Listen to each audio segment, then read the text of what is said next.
Our story begins with a massive dark power gathering to end the world. The hero even apologized to everyone for being too weak and reflected that Chris, our protagonist, should have been the hero instead of him. The heroic lady begged Evan not to say such things, reminding them all that they had done their best, though she was frustrated that it was all they could manage. She then remarked that if Chris, the genius, had only started learning swordsmanship a little earlier, he could have surpassed the 9-star level and become a 10-star hero. Had that happened, Chris and Evan might have been able to stop the end. The Great Extra was the nickname given to Chris due to his incredible talent that allowed him to master anything instantly, enabling him to leave behind a grand legacy of achievements. The journey of this Great Extra began one day when he was 20 years old, back when Chris had escaped from his cursed clan and dreamed of success while working in back alleys. There, he noticed a quest on the board, an invasion by the Demon King of Carnage, labeled the Age of Destruction mission. It was recruiting a party to travel with the hero. He applied for it, knowing it was a once-in-a-lifetime opportunity, and swore to achieve greatness so that when the war ended, he could enjoy wealth and honor to his heart's content. Unfortunately for him, they failed in the end. The Dominion of Light ultimately fell into the hands of the Demon King of Carnage. When he heard Hero Evan wishing he could turn back time to be selected as the hero, Chris thought to himself that even if he could go back, he had no intention of doing it all again. One life of suffering was enough, and there was no point in dreaming about it anymore. Not now, with the world on the brink of collapse. The dark magical power was nearly complete, and everyone could see it was about to erupt. Chris realized it was truly the end and, in his final thoughts, wished that in his next life, if such a thing existed, he would be born the son of a wealthy family. He closed his eyes, accepting the fate of all humankind. But then, when he opened his eyes, he realized he had regressed. He was now in the body of a young master of the Magic Empire. Chris found himself in the Dark Magic Clan, one of the 12 clans that supported the Magic Empire. From what he could gather, he had regressed 15 years into the past, returning to 5 years before the start of the Age of Destruction. He believed he had seen it all in his past life, but he never expected to witness demon beasts tending a garden. On top of that, he soon discovered whose body he had regressed into: Christian Van Baron Kazar. He recalled asking a friend if Christian was a fiend from a branch family, and his friend confirmed it. She explained that the house of Count Kazar was a branch of the Baron County, or the Dark Magic Clan. He asked if it was a relatively weaker clan, but she replied no. While it was a branch family, it held good standing within the Dark Magic Clan, and not to mention how wealthy they were. She doubted there was a single fiend in the Magic Empire who didn't know of them. His friend added that she had heard they had 2 potential successors, but of the elder son, Christian was known as a true bastard, a constant troublemaker. Count Kazar had eventually given up on him. However, it was all old news. Chris asked why it was considered old news, and whether Christian had straightened out. His friend replied that Christian had been murdered by his relatives. Chris broke into a cold sweat at the memory. He slammed his hand against the mirror in frustration. All he had wanted was to be born into a regular rich family. But instead, he had regressed into that life. He cried out in dismay. Why here? Why Christian? Why the bastard who was destined to die? He didn't know what he should do and forced his brain to come up with a solution. He then realized that he had awakened in this body, one with a coincidentally similar name to his own, just 3 days ago, and that Christian would die in 2 years. The fact that Christian had been eliminated within the house of Count Kazar, a family that placed great importance on honor, likely meant that Christian was an absolute good for nothing. So, he figured that if he simply stayed quiet and well-behaved, he might be able to avoid that fate. He then thought that since he had woken up as a rich kid, he should just take care of himself and enjoy the wealth and honor. But then he slapped his forehead hard, realizing that such a life wasn't going to happen. Ragnarok, the end of the world, and the reason the Demon King of Carnage had started the war, was to offer humanity as a sacrifice to complete it. He remembered that by the time they discovered this, it was already too late. Both the Dominion of Light and the Magic Empire had met their ultimate demise. That meant if he wanted to survive, he needed to stop the apocalypse. He knew that the Demon King of Carnage was the one who had initiated the war, but the bigger problem was the countless fiends in the Magic Empire who were loyal to him. To stop it all, Chris believed he had to become someone even more powerful than the Demon King of Carnage. He knew there was only one way to do that. He needed to become the Demon Emperor and reach the pinnacle of the Magic Empire. He realized he had been given 5 years before the Age of Destruction would begin, and decided to give it a try. If he succeeded, that mansion, and the entire Magic Empire, would be his. A moment later, Count Kazar slammed his hand on the table in anger and shouted that he was certain he had told him to remain in his room.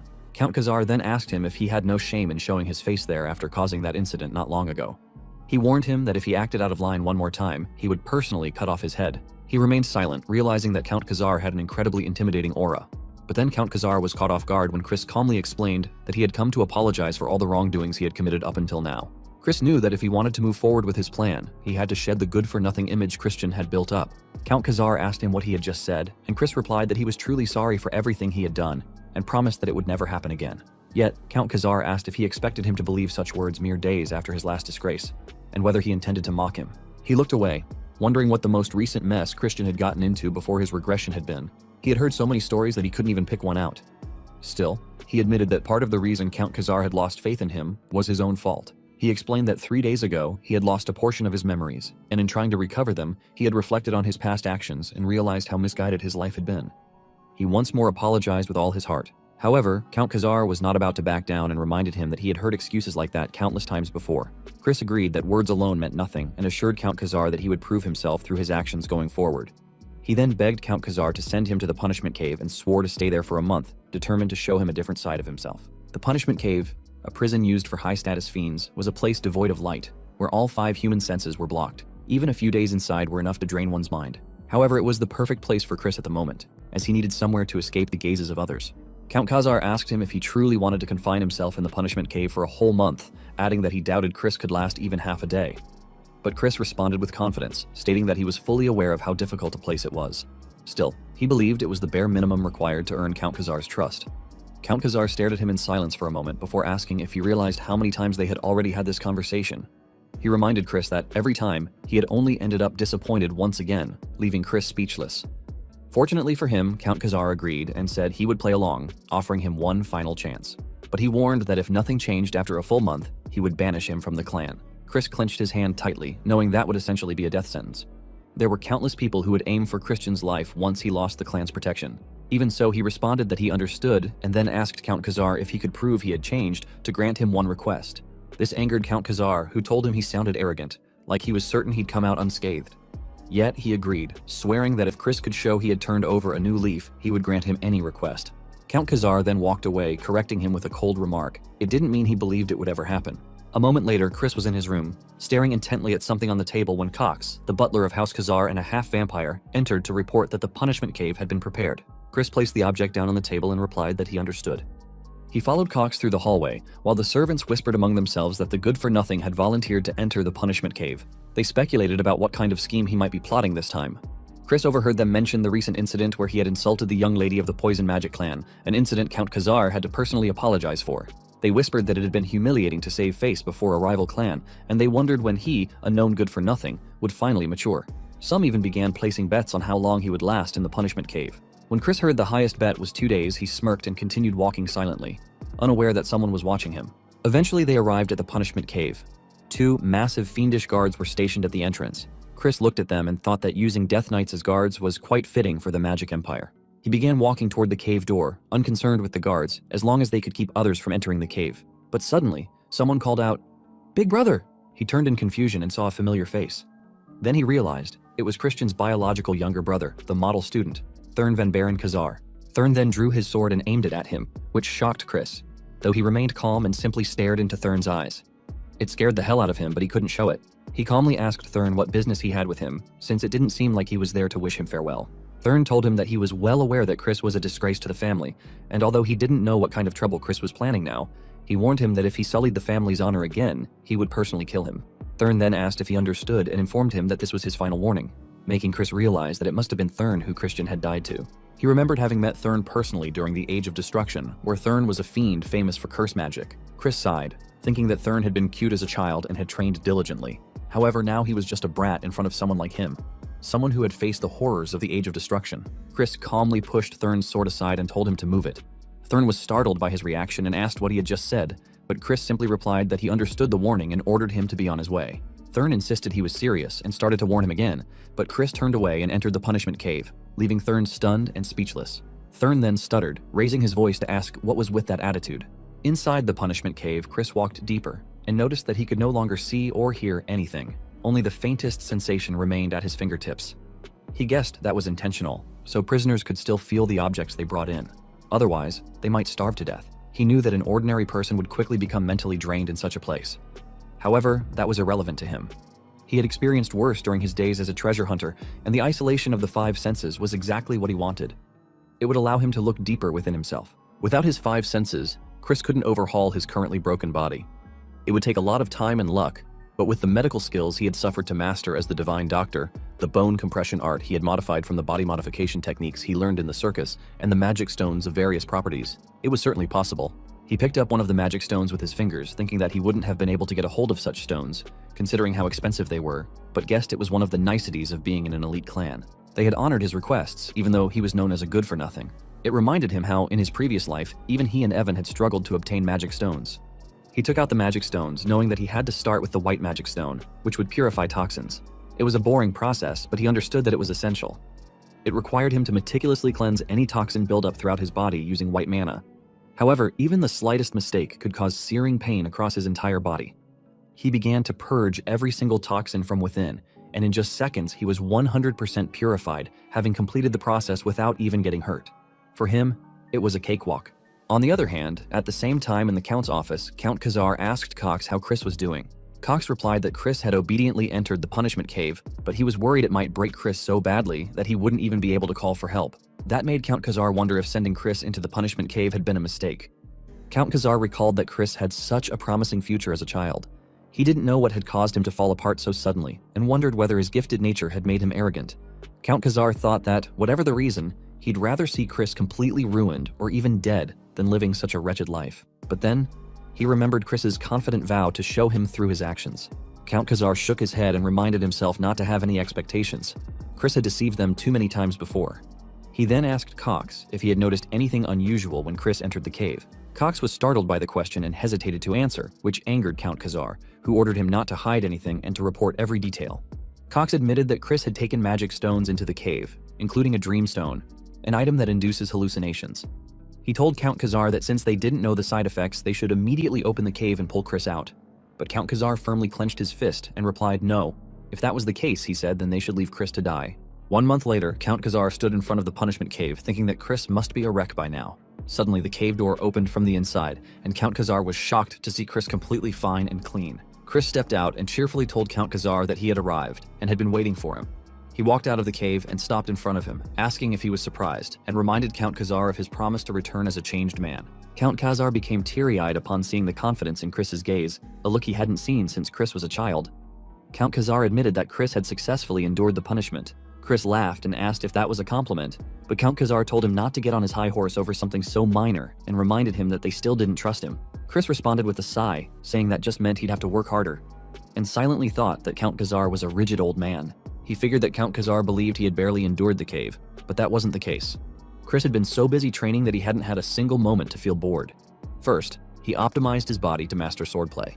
Thanks to the white mana stone, every cell in his body was bursting with life. Furthermore, the Dreamstone had been a game changer. Cox had tried to stop him from bringing the narcotic mana stone, but in hindsight, Chris was glad he had stayed stubborn. The hallucinations had drastically reduced the time required for metamorphosis. On top of that, Chris created 2 cores, one of them being a 1-star spell, Light. He proudly thought to himself that he was a freaking genius. Needless to say, Chris used his darkness core to conceal his light core, knowing that the fiends would cause a massive uproar if they ever discovered it. Things ending there would have been great, but then a magic stone floated near him. When he saw that it was the Dreaming Stone, he smirked and thought to himself that it had been a mistake to give it to him. Someone had likely hoped to get Chris high off it and break him down, but Chris decided to take on that challenge and planned to use it as a stepping stone for his leap forward. He then told Count Khazar that he wished to make a request, since he had kept his promise. Count Khazar ordered him to speak, and Chris requested permission to use the Black Swamp Knight's training ground. However, Count Khazar firmly replied that a good-for-nothing like him had no place there. He reminded Chris that they were one of the 3 orders of knights supporting the Dark Magic clan, and that only the most elite knights were allowed to demonstrate their skills in that space. Chris explained that he wasn't asking to join the order, only to borrow the training ground, because he believed that watching the bravery of the Black Swamp Knights would be a positive influence on him. Count Khazar considered it for a moment and agreed, but warned him not to behave disgracefully before the knights. Chris responded that he understood. As Count Khazar was about to walk away, Chris stopped him, saying there was one more thing he wanted to request. The next day, at the Black Swamp Knights training ground, the knights were gathered when they noticed Chris approaching. They whispered among themselves, asking if that wasn't the foolish young master, and wondering why he was there. Upon hearing them, Chris realized they were blatantly bad-mouthing a Count's son. He guessed it was because they were in the Magic Empire, where strength held more weight than status. There was another reason Chris had wanted to come there. If he could get Deputy Commander Melon's letter of recommendation, Count Khazar would give him the key to the library. That library was the subject of his second request, as it housed all of House Khazar's dark magic grimoires. To learn dark magic, gaining access to that library was essential. Just a day earlier, he had asked Count Khazar why he had placed a condition on the request when Chris was still a member of the clan. Count Khazar reminded him how he had once tried to sell an advanced grimoire on the black market at a cheap price. Chris was left speechless and wondered what kind of life his body had lived before him. He confirmed to himself that Christian truly had been a lowly good-for-nothing. Back in the present, Chris walked through the training ground, fully aware that his top priority was to earn the deputy commander's recognition. But then, shadows appeared in his path. Looking up, he saw a group of knights blocking his way. Among them was Thurn. Thurn told him that it wasn't a place a worm like him could casually walk into.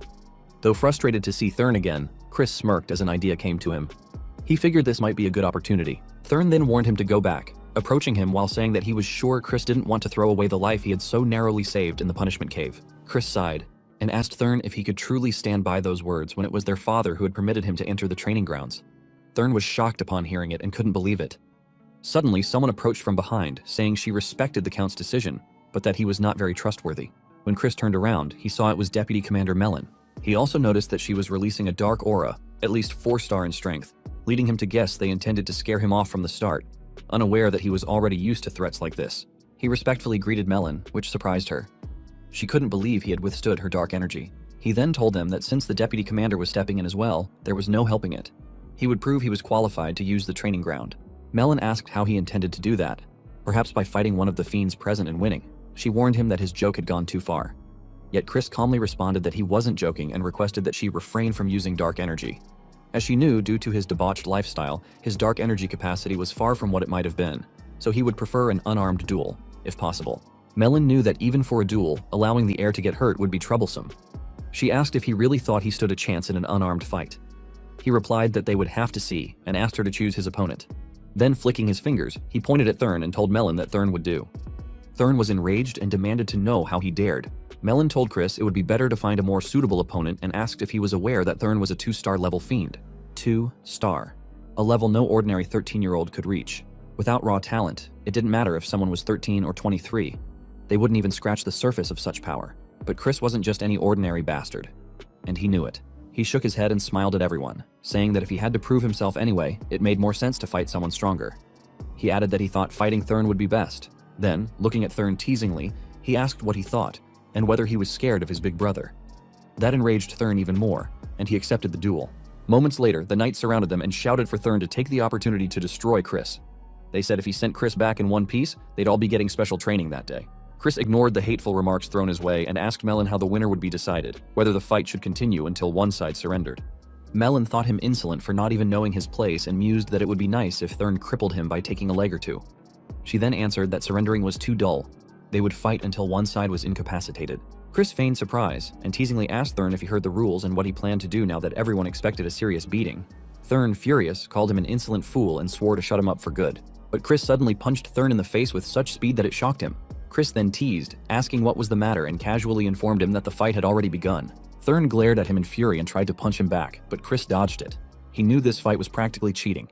He hadn't even reached 1 star and didn't stand a chance against someone wielding dark energy. However, in a barehanded duel, Chris had fought on countless battlefields in his past life. Chris knew that, counting only the power he had gained from the Dominion of Light and what he achieved in the Punishment Cave, he was already at 3-star. The knights were shocked upon witnessing the clash, stammering to one another about what they had just seen. Thurn clutched his stomach in pain and spat out blood. Chris then mockingly asked if he was crying and whether he wanted him to blow on that boo-boo, which enraged Thurn even further. Thurn asked what trick Chris had pulled. For Chris, seeing Thurn in that state was refreshing, but he kept his composure and replied that there was no trick, just asked whether it didn't mean that Thurn was a bit too weak. That remark sent Thurn over the edge. He released his dark energy, agreeing with Chris but seething with anger. Chris ignored the burst and teasingly asked what he had just said.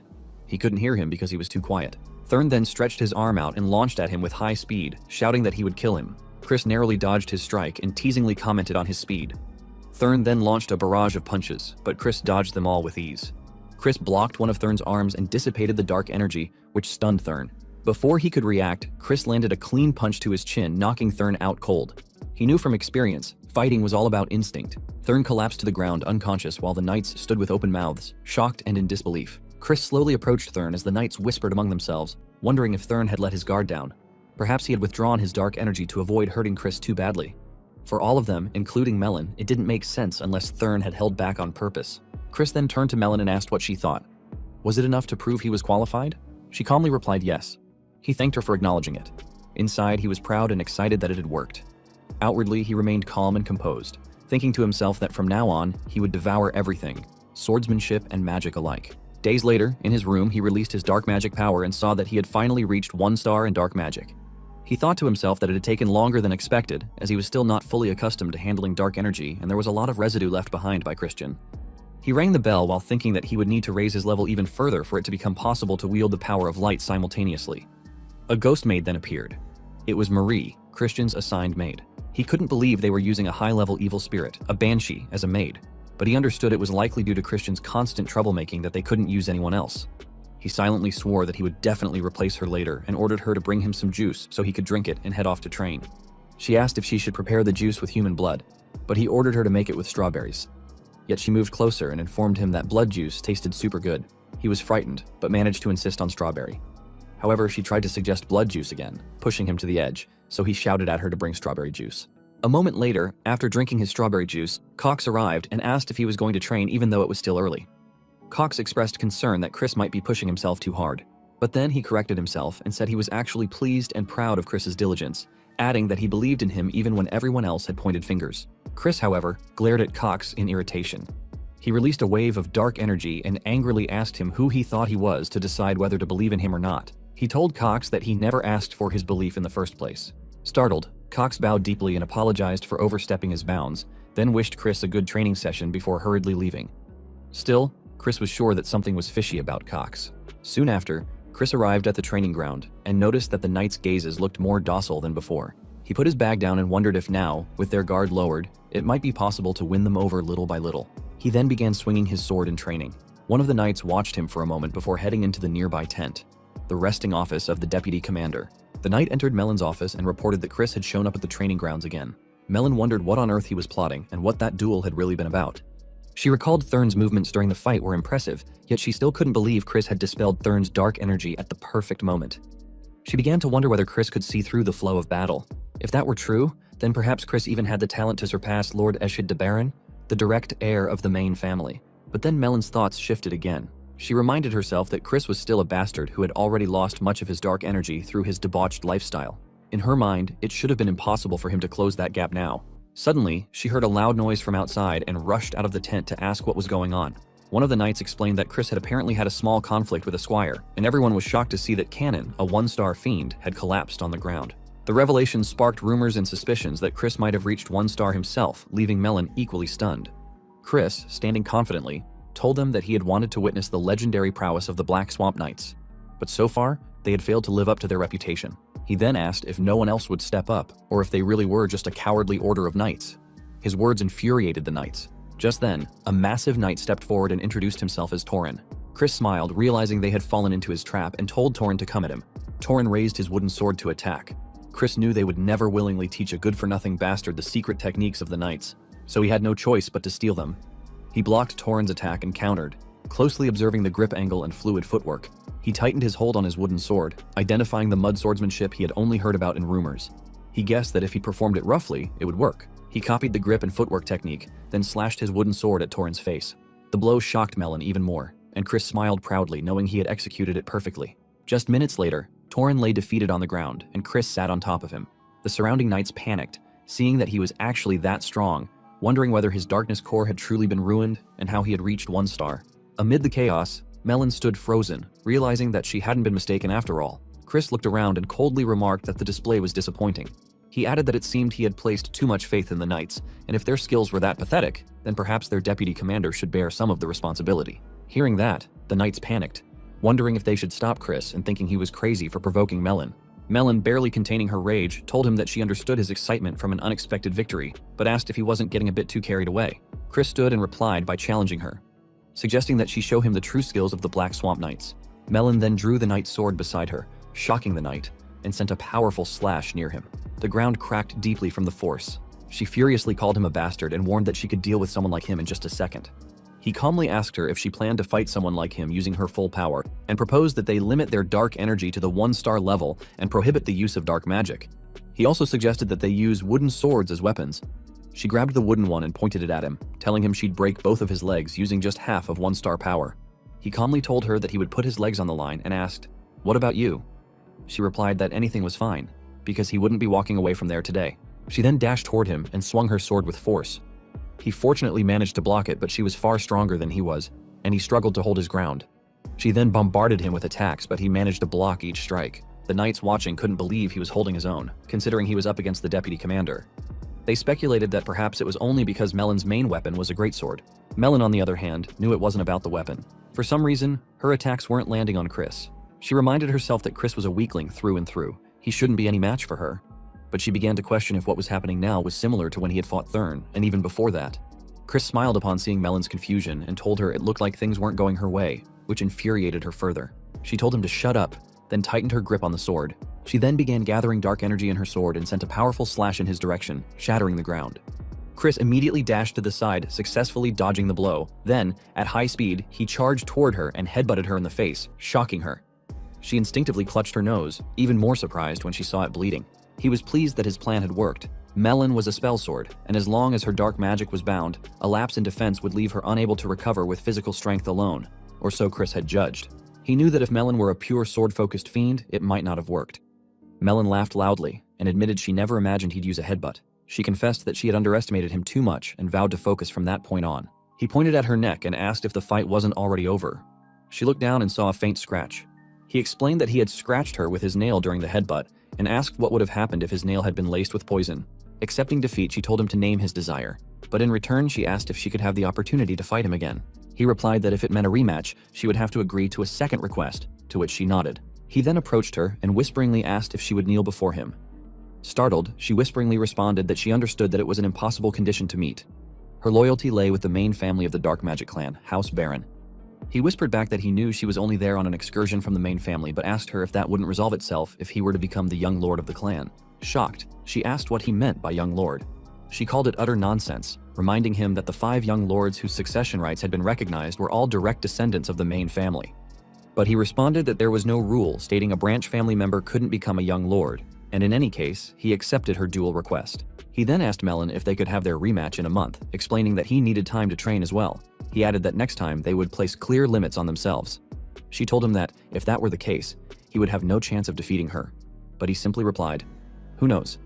and said that few things in this world were truly impossible, leaving her speechless. He then bowed gracefully and told her he would see her in a month. Internally, he swore that on that day, he would make Melon realize where her loyalty should truly lie.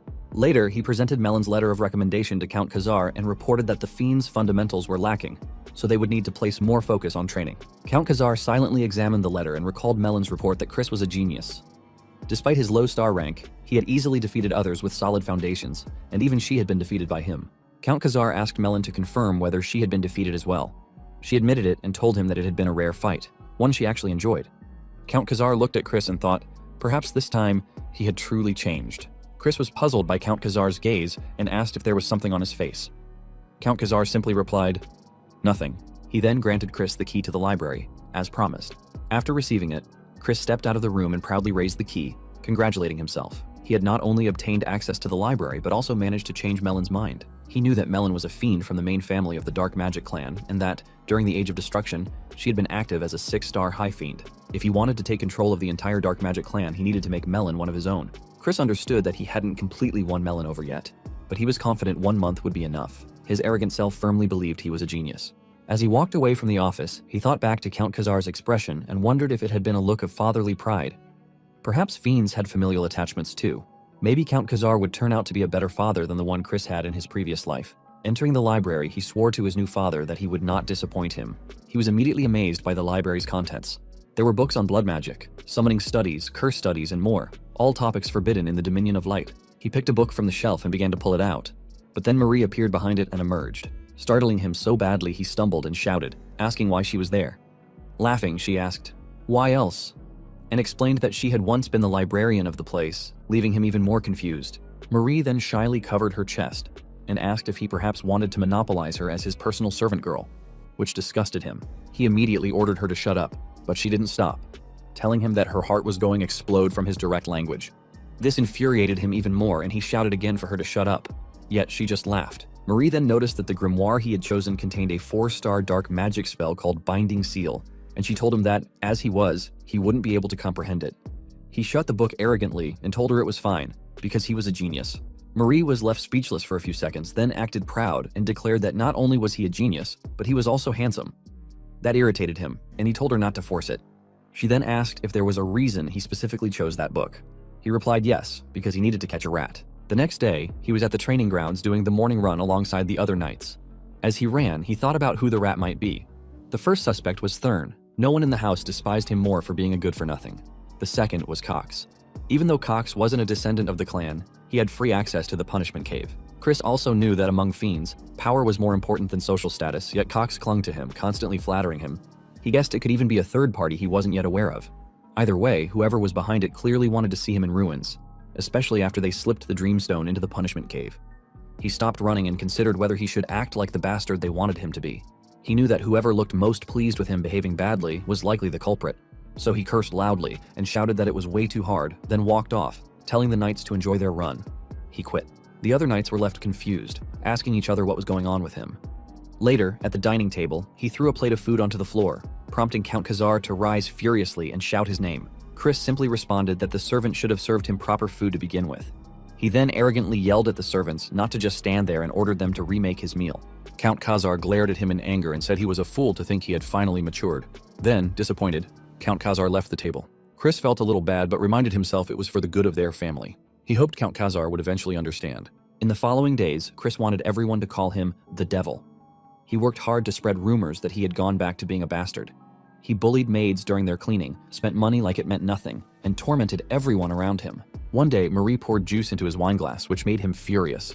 He shouted at her, asking why she wouldn't let him drink wine. Laughing, she told him he was drinking wine, just non-alcoholic. That enraged him even more, and he yelled that she had removed the alcohol. Marie calmly explained that he was underage and shouldn't be drinking in the first place. He asked her why that mattered when he was already a good-for-nothing bastard. She then asked if he had really decided to become a bastard again, and sweetly added that, regardless, she would always stay by his side. That disgusted him. He released a dark spell and reminded her that he had already told her. He was hunting a rat. Marie was surprised to see the dark magic and asked if he had already mastered the binding seal spell. He proudly reminded her that he was a genius and that he had modified it to be usable, even at a lower star level. He added that he hadn't just been goofing off, he had been working hard, mastering various spells. But suddenly, Thurn barged into his room, slamming the door open just as Marie was asking him if he was truly a genius. Chris immediately acted drunk, letting out a hiccup as he asked Thurn what was going on and why he was there. Thurn furiously demanded to know if this was really the best he could do, shouting that he thought Chris had changed for the better. Chris smirked, realizing that Thurn's anger was genuine. He could now cross Thurn off his list of suspects. Calmly, he told Thurn that he believed there was a rat in the house.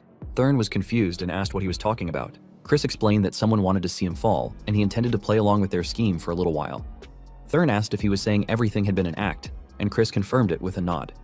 He then pointed his wine glass at Thurn's nose and told him even the wine was fake. Thurn sniffed the glass and realized it was juice. He asked who the rat was, but Chris replied that it was hard to say for now. They just had to wait for the bait to be taken.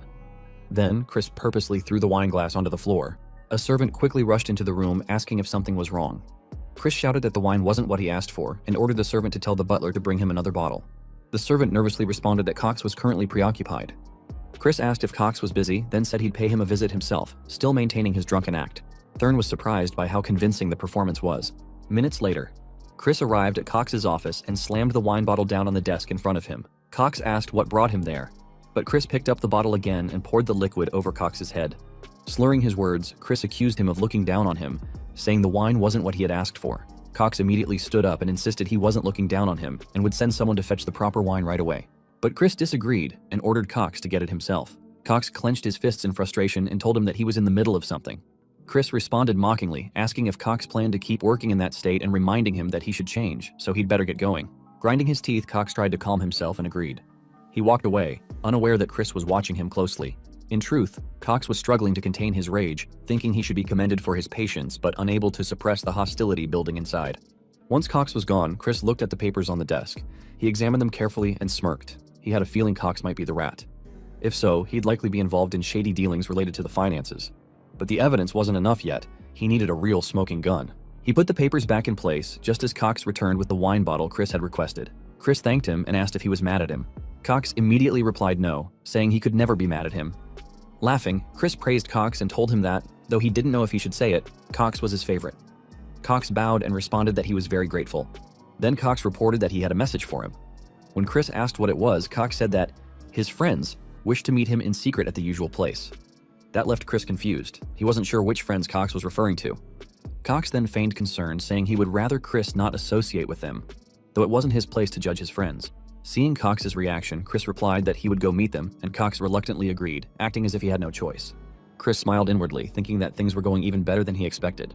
The next day, at the secret meeting place, his so-called friends expressed their excitement, saying they had heard rumors that he had changed recently, but they didn't believe it for a second. To them, he had always been the best among them. He looked at the young female servant pouring wine for them and grew irritated, thinking to himself how trashy these men were to make such a young girl serve them drinks. The men raised their wine glasses together, and the chubby man suggested they drink. Chris picked up his wine glass and smelled the contents. The men asked what he was doing and urged him to drink already. Instead, he threw the wine in the chubby man's face. The man panicked at the spilled wine and asked what Chris thought he was doing. Chris calmly responded that he knew they had tainted the sacred alcohol. From their reactions, he guessed they were fully aware that something was in it. They tried to explain, but he raised his finger and pressed it against the lady servant's forehead, releasing a bit of light magic, causing her to fall into a deep sleep. Both men were shocked to see him using magic and questioned if he knew dark magic. He slammed his foot onto the table in frustration, saying that now wasn't the time to be surprised. He then grabbed both of them by the hair and slammed their faces into the table. Without stopping, he continued to bash their heads against it until they begged him to stop. The chubby man cried out, asking why he was doing this, and pleaded with him to calm down. Chris smirked and pulled something from inside his jacket. He said that if they still didn't understand what they had done wrong after this, they could just die right there. Then he revealed a sharp knife. Moments later, the room was a mess with the two men tied up in ropes. The skinny one pleaded fearfully for mercy as Chris drove his knife into the floor dangerously close to him, causing the man to wet himself in terror. The skinny man then confessed that they were ordered to drug Chris and frame him after killing the girl. The chubby man added that the one who gave the order had blackmailed them using their involvement in illegal drug trafficking, leaving them no choice. Chris asked who gave the order. The skinny man looked away, hesitant to speak. Chris kicked the knife deeper into the floor and asked if they wanted their eggplant cut off. Screaming in panic, the skinny man admitted it was Cox. Both men begged for their lives and promised to do anything. Chris asked again if they meant it and if they truly swore. When they nodded frantically, he acted as if he hadn't heard them, prompting them to shout that they swore. He smiled, said he would take their word for it, and cast the binding seal dark magic spell on both of them, placing the seal on their heads. As they screamed in pain, the spell took effect, and both men collapsed. The next day, Cox burst into Count Khazar's office in a panic, shouting that there was a problem. Count Khazar asked what happened. Cox reported that Chris had committed murder. Shocked, Count Khazar stood up abruptly. Cox continued, saying that it appeared Chris had gotten drunk the night before, killed the girl who had been serving drinks, and thrown her body into the river. He added that this was not something that could be covered up easily and asked what they should do. Grinding his teeth, Count Khazar ordered that Chris be brought to the Fiend Court and that he would invoke his immediate trial authority. As he walked away, he failed to notice the subtle, satisfied smile forming on Cox's face. Later, in the Fiend Court, Count Khazar stood on the stage while Chris remained at the defendant's stand. When Count Khazar finished stating the charges, Chris confidently denied everything and declared that he was innocent. This response angered Count Khazar further, and he demanded to know how Chris dared to lie in the presence of witnesses. Chris calmly asked how there could be witnesses when nothing had happened and stated that there must be some misunderstanding, while subtly glancing at his two friends seated nearby. He then called for the lady's servant and asked if the so-called dead servant they were referring to was that very girl, which shocked both men. The girl confessed that Chris had taken her home after she regained consciousness and had even given her money to help pay her rent. She then pointed to the two men and revealed to everyone that they were the real culprits, as they had drugged Chris's drink. The courtroom was thrown into confusion as people struggled to grasp what was happening. Before the two men could respond, Chris activated the binding seal he had placed on their minds, bringing the situation to its climax. The two men began panicking upon seeing the servant girl, but then their eyes rolled back as the binding seal triggered. Both of them, under its influence, confessed that they had given false reports under Cox's orders to frame Chris. Cox, now visibly panicked, accused the two men of spouting nonsense. He turned to Count Khazar and insisted that it was slander, claiming that Chris and his friends were conspiring to frame him. Cox shouted that the joke had gone too far. Chris, unfazed, sighed. He had expected Cox to react this way. He then addressed Count Khazar and asked if he could make one request as the victim in the incident. Count Khazar asked what it was. Chris requested permission to act as a proxy of Count Khazar's authority to directly question Cox. Count Khazar was speechless at the request, especially when he saw Chris's confident smile. After a pause, Count Khazar agreed to grant the authority and ordered Cox to step into the defendant's stand. Cox attempted to argue, but Count Khazar ignored him and warned Chris that if he acted inappropriately, the authority would be revoked immediately. Chris agreed and assured him that he would finish quickly.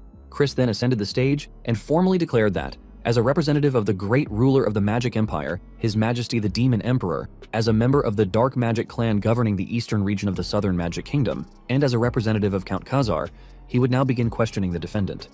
He turned to Cox and asked if he swore to answer truthfully to his words.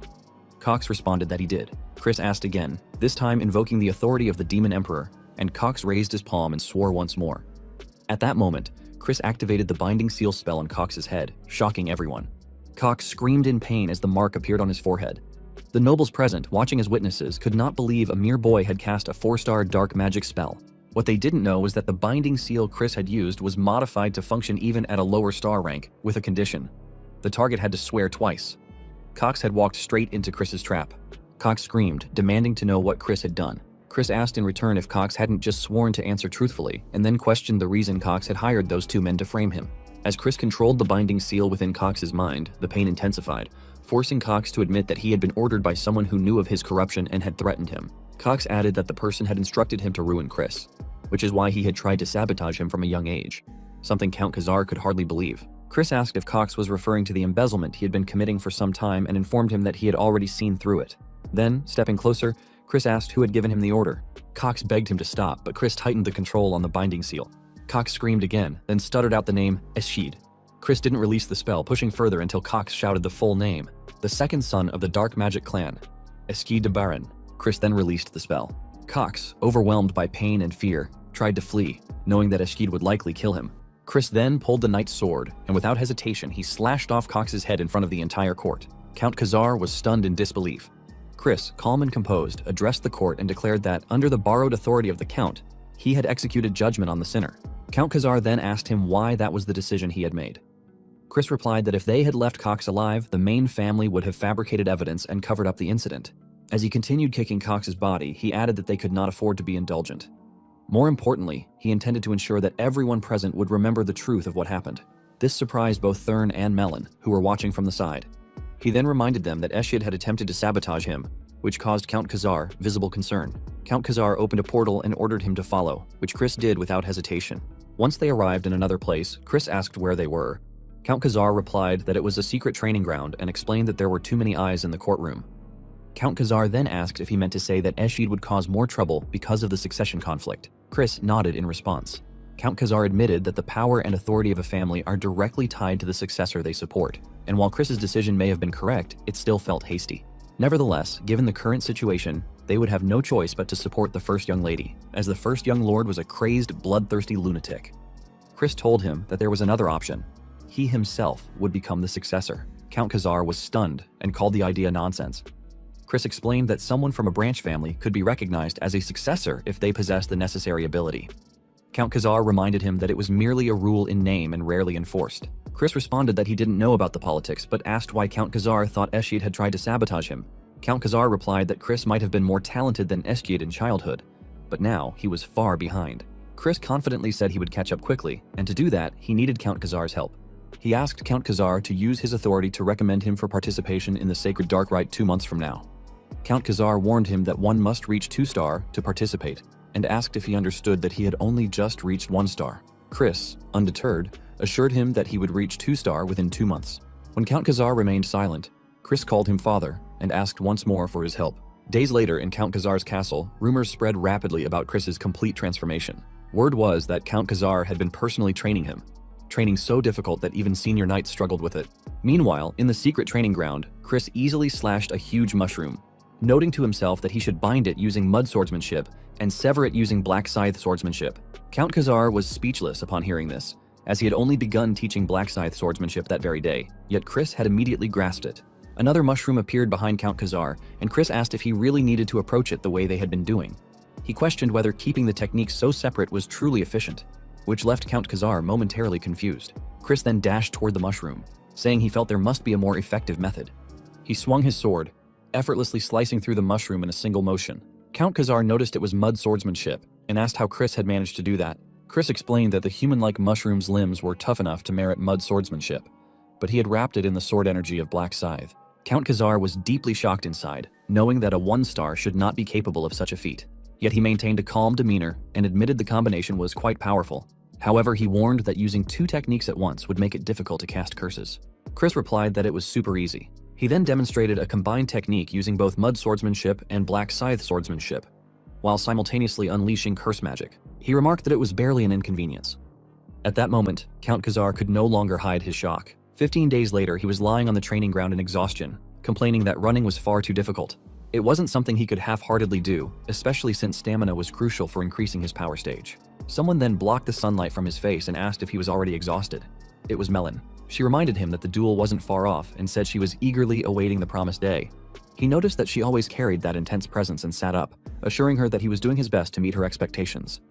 Melon acknowledged his incredible growth but pointed out that he was still a 1-star. She warned that if he failed to meet her expectations, he would never get her to kneel before him. He stood up and admitted that might be the case, but even then, he believed he would learn something from the duel, so it wouldn't be for nothing. Melon laughed and told him he was still full of energy. She walked away, hoping he would push past his limits and entertain her. He knew she was currently an upper 4-star. Within a single stage, there were 3 separate tiers: lower, middle, and upper. Chris, being an upper 1-star, was still far below Melon. However, Chris also knew that he came from a rich family. In other words, he considered himself a wallet warrior. The next day, he asked Marie if she had finished packing his bag for the outing. She proudly confirmed that she had and then spun around, showing off her dress. She told him it was their first outing together, so she had dressed to impress. He was shocked upon hearing that and shouted that he never said she was coming along. Marie just laughed and acted shy, claiming she knew he must be worried she'd get heat stroke. She added that it was her pleasure to serve him, which only frustrated him more. He asked how a banshee could possibly get heat stroke. He then recalled how, days earlier, he had asked Count Khazar if he could switch to a human attendant. Count Khazar replied that he couldn't, because a master-servant contract had already been established with Marie. He explained that a high-ranking banshee couldn't be managed without such a contract. Panicking, Chris had asked if there was any way to void it. Count Khazar sighed and replied that he believed it would require sharing a deep kiss with Marie, and reminded him that he had been quite drunk the day the contract was made. Chris had scratched his head in frustration, thinking Count Khazar was so unhelpful, and blamed Christian, as usual, for being a good-for-nothing. Back in the present, he told Marie that she couldn't come because he was heading to a place crowded with people. Marie looked disappointed and said she had been looking forward to the excursion. He tried to explain that her spiritual energy might harm others, but she began tearing up and told him she had been confined to the mansion for decades. Seeing her tears, he was dumbfounded. In the end, he forcefully agreed to let her come, but ordered her not to show herself around others. She released hearts into the air, thanked him excitedly, and praised him for being the best. He simply turned away and told her to follow him. As they walked through the castle, Marie asked where they were going. He replied that they were heading to a place where he could make a profit. Marie lifted her skirt to reveal a handful of coins and told him that he already had plenty of money. He panicked and shouted that it wasn't a lot, then ordered her to put the gold back. Marie, confused, asked if it was gold or land ownership. He replied that she had it wrong. When she asked what it actually was, he explained that it was for something he used to use before. He then opened the carriage door, only to be startled when he saw Thurn already inside, telling him that he was late. Chris asked what Thurn was doing there. Thurn replied that he was there to watch over him in case he started acting like a bastard again. Chris assured him that wouldn't happen and said he was simply on his way to go gambling, which shocked Thurn. He explained that they were fiends, and being close to alcohol and gambling was practically expected. He added that gambling was even recommended by the Demon Emperor, and there was a reason it was legal. Despite this, Thurn insisted he would follow him, which confused Chris. He sat down across from Thurn and asked if he was worried about his big brother. Thurn was startled by the question and stuttered, asking why he would be worried. He quickly shouted that he was only concerned about Chris bringing dishonor to the family. As the carriage began to move, Chris told Thurn that for someone like him, a little nerd, it would probably be too stimulating. He asked if Thurn even knew the rules. Thurn snapped back, saying gambling was just card games, and swore that he would flatten that cocky nose of his. Chris, playing along, acted afraid and claimed he was terrified. In truth, he smiled warmly on the outside, but called Thurn a sweet summer child in his arrogant thoughts, already confident that today's pushover was Thurn. A moment later, they arrived at a massive casino castle. Thurn commented that he never imagined a building could look like that, while Marie added that her heart was starting to flutter. Chris handed a tiger mask to Thurn, telling him to stop acting like a country bumpkin and wear it. Entry required their identities to be concealed. He then ordered Marie to remain hidden so no one could see her and leaned in to whisper something to her, which surprised her. Laughing as she left, Marie said she would carry out his order. As Chris put on his black mask, Thurn asked where Marie was going, but Chris simply told him it wasn't anything he needed to worry about and suggested they head in. The nobles and servants inside paused and turned their attention toward them the moment they entered. Though Chris and Thurn walked peacefully, the nobles playing inside viewed them as clueless newcomers, born and bred suckers walking right into the lion's den. Chris then turned to Thurn and asked if he wanted to place a bet on who could make more money in an hour. He offered that if Thurn won, Chris would call him older brother for a month. Thurn asked if he really meant it, and Chris confirmed, but added that if Thurn lost, he would have to call him Honorable King Emperor Majesty Brother. Thurn was confused, but Chris handed him a packet of money and told him he didn't have to accept the challenge if he was scared. Angered, Thurn grabbed the money from his hand and asked who said anything about being scared, then rushed off to play with fiery determination, declaring that he would go first.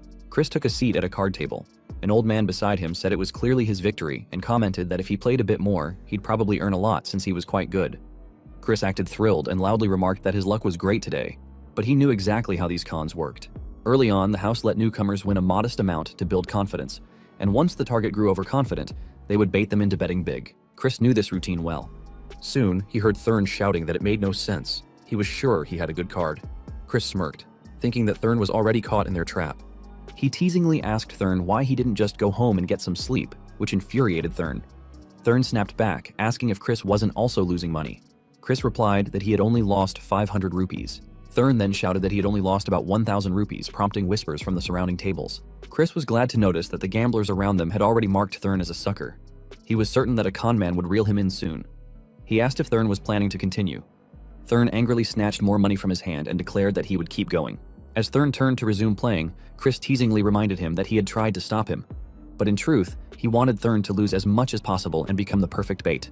A moment later, Thurn was sitting seriously at the desk, peeking at his cards without noticing the servant and conman around him, quietly tricking him. Chris then saw the man next to Thurn slap his hand on his knee, exactly the signal he had been waiting for. At that moment, Marie appeared invisibly beside him and reported that she had located the men he had mentioned. Chris praised her for her excellent work, while Thurn in the background was losing his mind after losing 10,000 rupees. Minutes later, Chris arrived at the target location with Marie's help and ordered her to open the door, which she did. As they stepped inside, the fiends inside were shocked. They immediately blocked his path and demanded to know who he was. Removing his mask, he asked if they hadn't recognized him by now. Realization dawned as they guessed he was the bastard young master, then asked what business he had there. Chris ordered them to call their master. Soon after, Grantel, the head of the Grantel Merchant Guild, appeared with a worried expression and asked if Chris had come for a visit. Chris knew Grantel had a reputation for his talents as a merchant, but in truth, he was a corrupt person. Chris told him he had come to speak privately. Grantel asked what it could be about, and Chris replied that Grantel's people had conned his younger brother, someone he deeply cared about, and yet had the nerve to act unaware. Grantel was startled and asked if Thurn was the man in the tiger mask. Chris confirmed it and reminded Grantel that Thurn was Count Khazar's hero. Grantel quickly tried to distance himself from the incident, claiming he only managed the casino and had no part in what others did. Chris asked if he wanted to die. At that moment, Marie revealed herself in her true form as a banshee, which terrified Grantel completely. He immediately dropped to his knees and apologized, explaining that if he had known Thurn was Count Khazar's son, he would never have allowed such a thing to happen. Grantel begged for mercy. Chris asked if his words weren't just empty promises, to which Grantel insisted they were genuine and that he would compensate them. When asked how much, Chris responded with 1 million rupees, which shocked Grantel. Grantel explained that they didn't have that kind of money on hand. Chris then requested 200,000 instead. Grantel, knowing that amount equaled their entire fortune, asked if that would truly suffice. Chris replied yes, but added that there was something else he needed from them as well. Grantel, now trembling, asked what it was. A moment later, after shopping for weapons, Marie commented in disbelief that he had used the 200,000 rupees he extorted to purchase battle gear. She proudly said it was truly a super scheme. Chris confidently agreed. Marie then pointed to a sword Grantel had given him, recognizing it as Grunade, a holy sword once obtained by a hero who had offered up his soul. She mentioned that many fiends had sought it since it was the weapon used after that hero's fall, though now it was rusty. Chris replied that it was fine, it was all part of the plan. He then told her to shut up and handed her something, asking if he was right that she had kept looking at it earlier. Marie saw that it was a necklace with a flower pendant. Chris explained that it was a gift for her, saying he thought she might never be able to put her regrets to rest without it. He said he was giving it to her so she could quickly find peace and move on, and warned her not to misunderstand. Marie admitted that, both before and after her death, this was the first time she had received a gift like that. She thanked him wholeheartedly. Chris replied that it was fine and told her they should head home. She happily agreed, hugging the necklace he had given her. As they walked, she promised to put her whole heart into repaying him and said she would now make him blood juice even tastier than before. He was startled and reminded her that he had said he wouldn't drink anything like that. He shouted that she was repaying his kindness with enmity. Marie then casually revealed that the blood had already been mixed into the strawberry juice he'd been drinking all this time. Disgusted, he asked if she was joking and told her to stop making horrifying remarks. He then came to a halt, suddenly feeling like he was forgetting something. Deciding it wasn't important, he chose to ignore the feeling, assuming it would come back to him later. Unaware that he had left Thurn behind in the casino, trembling in rage with only 1 rupee left to his name. The next day, in the early morning, Thurn rushed into his room in anger and called out to him. He woke up, confused, just as someone snatched the pillow from under his head. When he sat up, Thurn angrily demanded to know why he had abandoned him, shouting that he was nearly sold off as a debt slave because of him. Only then did he realize what he had forgotten. Thurn then yelled that he was lucky someone had recognized him. Yawning, he apologized to Thurn and guessed that Grantel had helped him out. He then asked Thurn if he wasn't addressing him incorrectly and reminded him that he had lost the bet and needed to keep his promise. He told Thurn to call him Esteemed King Emperor Majesty Brother, as they had agreed, which left Thurn momentarily speechless. Thurn trembled with rage and tried his best to say it while he picked his nose, pretending not to hear. Thurn then tore the pillow in half and shouted the title at him. Esteemed King Emperor Majesty Brother. He flicked his booger away with a wink and teasingly told Thurn to make sure to respect him and strive to do well himself as well. This infuriated and disgusted Thurn, leaving him speechless. Thurn stormed out, shouting that he would have his revenge one day and warned him to prepare himself. He smiled, realizing that the adorable Thurn, who would grow up to try and kill Christian, was probably all because of Christian. He then remembered Eskid, the son of Langham, the acting clan head of the Dark Magic clan, and the current rank One Young Lord. He didn't feel much toward Eskid, as he wasn't the real Christian, but he knew that if he wanted to become the Young Lord, he couldn't avoid a confrontation with him. He planned to repay that brotherly grudge soon. Still, he figured that to do so, he would need to get Melon on his side. He then looked beside him and saw the bag of weapons with Grenade resting next to it. He got dressed and approached Grenade, knowing that at one point countless fiends had attempted to wield the Holy Sword. The reason Grenade was now treated as just an antique was because no one had ever been able to wield it. He decided to see how it would react to him. He picked it up by the chain wrapped around it, but it released a surge of electricity, electrocuting his hand and forcing him to drop it. Surprised, he realized it was rejecting dark energy and figured it was to be expected, as it was an artifact made to channel the holy power of light. However, he believed that in the end, it was still just a weapon, and if he could analyze the mechanism that caused it to reject dark energy, he would be able to use it. He pulled a hammer from the bag and began striking Grenade. It emitted more electricity and tried to resist him, but he ignored the pain and struck it again, only for the hammer to shatter into pieces. Teasingly, he asked if it hurt, then pulled out 2 more hammers of different kinds. He told the sword to just submit already because he was planning to hit it all night, causing Grenade to tremble in fear at his determination. A few days later, in the secret training grounds, Count Khazar stood with Thurn and a lady. He asked him if his preparations were complete. He replied yes, then asked who the lady with them was. As he looked closer, he guessed that he had seen her somewhere before. When the lady turned to face him, he immediately recognized her and respectfully greeted the Knight Commander of the Black Shadow Knights, Marion. The commander greeted him in return, remarking that it had been a while. Marion was the daughter of the Elder Clan head, the master of the Dark Magic clan, and the older sister of both Count Khazar and Viscount Langham. As protector of the Elder Clan head, she was in charge of secret missions and internal surveillance, an elite among elites of the Dark Magic clan. This made him wonder why such a significant figure had appeared there. Count Khazar then explained that Marion had come for matters concerning Cox and that her visit was unofficial. Marion laughed and said that Eshid had committed quite the cheeky act. He began to wonder if Marion was planning to protect Eshid, which would be problematic. He told Marion that it seemed the Elder Clan head had a lot of free time if he was tending to such trivial matters. She responded that it was brazen to assume so. The clan head had no interest in the squabbles of children. Rather, he seemed to be interested in him, which surprised him. Still, he considered that this might be a chance to gain the clan head's favor. But then Marion questioned whether it was bravery or idiocy, reminding him that he hadn't even reached 2-star rank and was already challenging Melon. She asked him to call off the duel. He tightly gripped Grenade and thanked Marion for her concern, but said he had his own plans, all while unwrapping the sword's chains. Marion was shocked and asked if that sword truly was Grenade.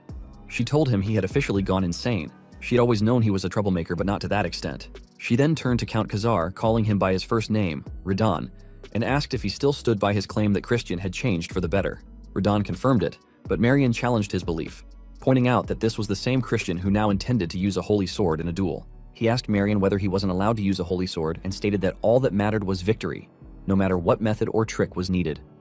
Marion informed him that even the Elder Clan head had failed to tame Grenade and warned him that the sword's holy power would burn him to ashes. He simply asked if that was so and removed the sword's cover. Marion shouted that it was dangerous, but he successfully wielded the sword in front of them, leaving her speechless. Marion then asked if it was a replica. He tossed Grenade toward her and asked if she wanted to check it herself. She caught the sword, but it immediately released a surge of electricity upon sensing her dark energy. She quickly dropped it to the ground and demanded to know how he was doing it. He picked up Grenade, now completely unreactive in his hands, and told her it was a trade secret he couldn't share. He slung Grenade over his shoulder and told Marion she could at least be certain of one thing. The only reason he could wield the sword that even the Elder Clan head had failed to tame was because he was a genius. Marion was surprised, but the words moved his father. Suddenly, a loud laugh echoed through the training grounds. A voice said it was always so entertaining, drawing everyone's attention. They turned to see Melon stepping through the portal. Melon couldn't believe he had tamed a holy sword, but she then dismissed it and asked why it mattered. With a menacing grin, she declared that today would be his last day in that world. Melon then dashed forward and swung her sword toward him. Fortunately, he blocked it with Grenade. As he expected, Melon's power and speed were now incomparable to before. Without any restrictions, she was overwhelming. She dashed at him again, and he realized he wouldn't be able to close that gap at all. He blocked Melon's sword again, and Grenade released a burst of light magic to deflect the dark magic infused in her blade. Something both Redan and Marion took note of. Marion turned to Redan and asked if she was right in thinking that, at that level, Chris had already surpassed him when he was younger. But Redan replied that this wasn't the end of it. As they watched Chris struggling to block Melon's relentless attacks, Redan asked Marion if she could see how Chris was moving in order to wield the holy sword. They observed the light emanating from Grenade weaken every time his dark magic flared. Still, Melon was clearly struggling to block his strikes, which now contained both light and dark energy. Redan remarked that the power was incredible, but Chris's dark energy seemed unstable. Marion disagreed, explaining that Chris was deliberately controlling his dark energy at every single moment to prevent the holy sword from rejecting him. Meanwhile, he managed to push Melon away and asked her how it was, and whether the battle was to her liking. She ignored the question and admitted she'd been having a thought for a while. She asked if he had been predicting her movements. He calmly replied that he happened to be quite observant. He explained that every sword technique had a preceding motion. She had to raise her arms before swinging down, which involved specific movements of her shoulders and upper body. It was something both novices and experts had in common. She sighed, releasing a surge of dark energy, and asked him what about it. She then wrapped the dark energy around him and teasingly reminded him that the Black Swamp Knights were spell swords. Unfortunately for her, a holy magic burst erupted from within him and cleansed the dark energy surrounding him. He sighed in relief, knowing that could have been a serious problem. Confused, she asked if it was a cleansing artifact, but he ignored her question and sweetly thanked Redan, saying he only survived thanks to him, even though Redan had no idea he'd taken it, knowing it should have been secured in the secret vault. He casually admitted that he was prone to theft sometimes, leaving both Thurn and Redan in disbelief that he was proud of such behavior. He then pulled something from inside his coat, explaining that in real battles, having good equipment was a skill in itself. He threw the object above Melon, which shocked her. It exploded, releasing a blast of dark energy. She narrowly dodged it, but he immediately threw another projectile and told her it was no use trying to dodge. The second blast erupted in powerful flames, surprising him with its strength. He was glad he'd taken money from Grantel to purchase such artifacts. They were proving very effective. He teasingly called out that he knew she was still alive and told her to come out already. Suddenly, a great sword flew out of the flames, heading straight toward him. He calmly raised Grenade and blocked the incoming blade. The sword cracked and shattered into pieces. Redan proudly commented that he had been wondering why Chris had thrown that corrosion marble into the air, and reminded Marion that he had said Chris was a genius. Marion remained calm but agreed with him. Melon emerged from the flames, furious, and walked toward him. She smirked and dashed forward at high speed, shouting that this was too much fun, and asked what his next move would be. Marion and Redan both panicked, realizing Melon had lost her mind, but he calmly stepped aside and blocked her fist, deflecting it away with a powerful slap. Melon was stunned that he had deflected her attack so easily. He immediately closed the distance between them and swung Grenade toward her neck. He told her that it looked like it was his victory, and asked if it had been satisfying enough for her. Melon, with a scratch on her face, stood in shock. Redan was filled with pride at his son's display, while Marion was left in disbelief. Then Melon burst into laughter and asked if he was seriously asking her that question, when she couldn't even calm herself down anymore. He told her to give him her answer to his earlier request as soon as possible. Although the victory was his, he said he would respect her decision if she refused, because loyalty was not something that could be forced. She asked if he would continue fighting her like that in the future if she chose to stand by his side. He helped her to her feet and replied that he would, however much she wanted. A moment later, Marion sat in a guest room in Khazar's estate, still unable to believe how Chris was wielding dark energy like that. She remembered the elder clan head's refusal to tame Grenade and asked him if it had been impossible for him as well. The elder clan head replied that while he could wield it momentarily, as she knew, the waves of dark energy were always shifting.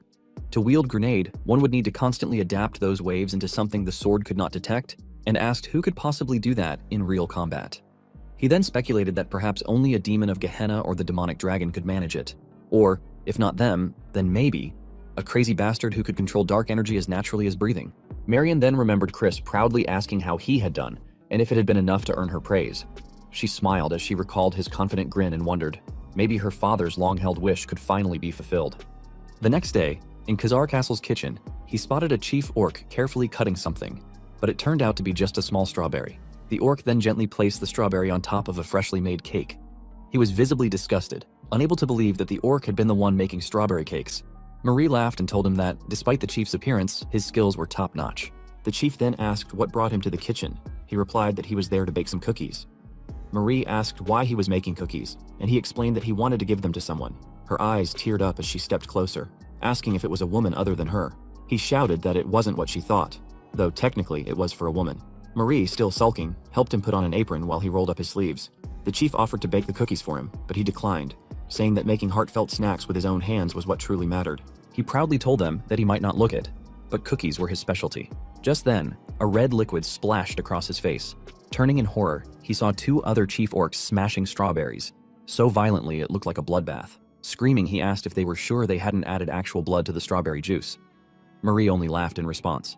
A moment later, he rushed to Marion, who was preparing to leave. She asked him what the matter was, and he told her he had heard she was leaving and had come to say goodbye. She smiled and said she appreciated it, adding that he must be tired from yesterday's duel. He replied that he wasn't, then handed her a small box. Opening it, she found cookies inside. Clearing her throat, she shyly told him that he really didn't have to prepare a gift. He responded that he was simply happy to see her again and couldn't help but make something. Radon then recalled Chris asking him if there were any particular foods Marion liked, and realized that must have been the reason Chris had been searching for him the day before. He thought to himself that Chris really did know how to win someone over. Chris urged Marion to try one, proudly claiming he had baked them himself. She asked if that was really true, and he confirmed it. She took a cookie and tasted it, quickly realizing it was delicious, but she composed herself and calmly told him it was very tasty. He replied that he was glad she liked them. Marion then told him she ought to give him something in return for such a fine gift, and asked if there was anything he wished for. Smiling, he told her that he wished for her to become his true aunt from now on. She was startled and said that since they were already related by blood, there had to be a deeper meaning behind his words. She asked if it was true that he was participating in the sacred dark rite, as Radon had mentioned. He nodded in response. She concluded that he must be hoping to gain her support in the upcoming succession conflict. However, she explained that adults from the main family were required to remain impartial toward the candidates. That was the rule. He clarified that he was simply making a sincere request. He just wanted to become closer to her. She called it absurd and asked if he truly had no ulterior motive. He assured her he didn't, and that if she were to secretly offer her support out of affection, he would reject it. He then gave her a long stare with puppy eyes. Laughing, she told him she didn't dislike his honesty. Since her nephew had baked such delicious cookies and gifted them to her, she couldn't help but cherish him. He thanked her warmly. Marion then asked if she could have more tasty cookies next time. He replied that it would depend on her. Curious, she asked what he meant. He told her that if she made him sad, he might sulk and be unable to recreate the taste. He then gave her 2 finger hearts and asked if she understood. She sighed and, turning serious, asked what he thought about joining the Black Shadow Knights. He was about to reply when she interrupted, stating that he had been exceptional in the duel against Melon, and might even be a greater prodigy than the Elder Clan had. However, his rivals would not be easy opponents, and she worried that he might wither away before his talent had the chance to bloom. He responded confidently that if he failed to climb the mountains in his way, he wouldn't mind dying. He appreciated her concern, but didn't believe he would lose. She found his confidence unreasonable, but for some reason she smiled, thinking that if it was Chris, maybe it was possible. She agreed, and said she wouldn't stop him from walking a bloody path, because he was a fiend after all, but she asked to offer one piece of advice. Leaping onto her horse, cookie box in hand, she warned him to be wary of the first young lady. Radon asked why they should be wary of Julianne and not Ashid. Wasn't Julianne the most gentle of the 5 young lords? Marion simply replied that they would come to understand soon enough. Chris thanked her for the advice and promised to keep it in mind. She turned her horse and told him she would see him next time. A moment later, he lay back in bed, lost in thought. Both his father and aunt had reached the 6-star level, yet he hadn't heard much about their roles in the Great War. It made him wonder just how many powerful combatants existed in the Magic Empire. He guessed there were likely enough to overwhelm the Dominion of Light, at the very least. Still, he didn't want his past to repeat itself, and reminded himself that he needed to grow stronger, faster. A month later, he entered Ridan's office and asked if he had called for him. Ridan replied yes. There was something important he needed to tell him. But when Ridan looked up and saw him, he was shocked to discover that Chris had already reached 2-star rank. Ridan could hardly believe that Chris had achieved such growth in only a month. But Chris simply shrugged and reminded him that he had promised, so he shouldn't be surprised. He then asked what Ridan wanted to talk about, especially at such an hour, and Ridan replied that he had received word from the main family. Ridan explained that he had submitted both Chris and Thurn as candidates for the Sacred Dark Rite, but only Thurn had been approved. The reason, he said, was Chris's frivolous spending, lecherous womanizing, drunken destruction of property, and even thievery, all of which, unfortunately, were true. Chris felt each word like a blow and fell to the ground, dramatically overwhelmed by the truth of his own actions. Ridan, however, was furious. He shouted, demanding to know how they dared to look down on his son. He then asked Ridan if Viscount Langham had been the one behind the decision, but Ridan shook his head. Langham, he explained, had little to say after Ashid's recent misconduct. The real issue, he added, was Loin de Barin, something Chris had expected. Loin was a direct descendant of the main family and the frontrunner in the upcoming Sacred Dark Rite. The rite itself was a ritual where candidates absorbed pure darkness from the negative dimension. Since the amount of darkness was limited, the candidates were forced into a quasi-death match to establish a hierarchy. Those who ranked higher would absorb more darkness, gaining a critical advantage in the selection of the next young lord, the successor of the clan. Chris knew that if Loin dominated the ritual and monopolized the darkness, his dream of becoming the 6th young lord would become much harder to achieve. Radon reassured him not to worry, promising to speak to the main family again, and, if necessary, to request Marion's help. But Chris declined, saying it wasn't necessary, and that he would figure things out on his own. Radon placed a hand on his son's shoulder, telling him that he recognized his talent and that he had indeed changed, but that this was a matter the adults could handle. Chris smiled softly at his father's words and replied that he appreciated the sentiment, but he had his own methods. Seeing that smile, Radon became suspicious. He was sure Chris was already plotting something. All he could do was ask if Chris already had an idea. Chris asked Radon if any children from Count Tiramin's household would be participating among the branch families. Radon confirmed that Tiramin's 3rd son would be there. Immediately angered, Radon shouted that Count Tiramin was a scoundrel who sided with Loan and had no right to participate in the sacred dark rite. He ranted that Tiramin was merely a trickster who only knew how to control demon beasts. Chris, surprised by Radon's uncharacteristic outburst, realized just how doting his father could be. He calmly told Radon to settle down and explained that he simply needed to prove himself. He already knew the Tiramin family would be hosting a black pill hunt soon, and planned to participate as a herder. Meanwhile, in the clan head's castle, Marion reported to the clan head that she had personally checked on Christian, as ordered. The clan head asked how the boy was, and she replied that Chris was now incomparable to others. Still, the clan head found it hard to believe. The child he remembered had been a brat who thought himself a genius, when in reality, he was nothing but a false prodigy. Marion assured him that Chris was clearly different now. The clan head asked if she believed he could fulfill the long-desired wish, the very reason the clan head had continued to live, even using heaven-defying magic to delay death. Marion hesitated, knowing that her father's wish was the only thing keeping him alive. Finally, she answered that she couldn't say for certain, but Chris might be the closest to achieving it. This intrigued the clan head, who decided he should keep an eye on the boy. He then asked if it was true that Chris would be participating in the upcoming Sacred Dark Rite. Marion confirmed it was the general consensus within the clan. When she asked if he would intervene, the clan head shook his head and said he couldn't act over such a trivial matter. How could one call themselves a fierce beast, he asked, if they can't even overcome such a small trial? Startled by his words, Marion reminded him that while Chris might be a fierce beast, he was still a child. She believed Chris should at least be given the opportunity to receive darkness and awaken his potential. But the clan head simply glared at her, silencing her immediately. She looked away, unable to speak further. Marion knew that the clan head had always been that kind of man, harsher to those in whom he held high expectations. The clan head then told her that since she was willing to go so far, she must have truly taken a liking to Chris. He then summoned a blood drinker fiend, and a man appeared instantly before him, Simon, the head butler of the Dark Magic clan. Simon bowed and asked if the clan head had called for him. The clan head responded by asking if Simon had heard what was said, to which Simon replied yes, but asked if he was merely to observe that little bastard Christian. The clan head confirmed and ordered Simon to report everything Chris did leading up to the Sacred Dark Rite. Simon nodded and said he understood and would carry out the command. Then, Simon asked if he could pull a small prank during his monitoring, which startled Marion. The clan head gave him a sharp glare, but ultimately agreed, warning him not to go overboard. Simon grinned with excitement and immediately departed on his mission. Marion closed her eyes and silently hoped that Chris would make it through safely. Meanwhile, during the journey, Chris sat inside the carriage, deep in thought. He knew he had managed to reach 2-star rank quickly, thanks to his talent. However, despite all his training, his stamina and dark energy reserves were still insufficient. As he was now, reaching 3-star was impossible. He realized he needed a black pill to rapidly accumulate dark energy in a short period of time. He wondered if the black pill hunt, hosted by the Tiramin family, was truly coincidental or simply a scheme to provoke him.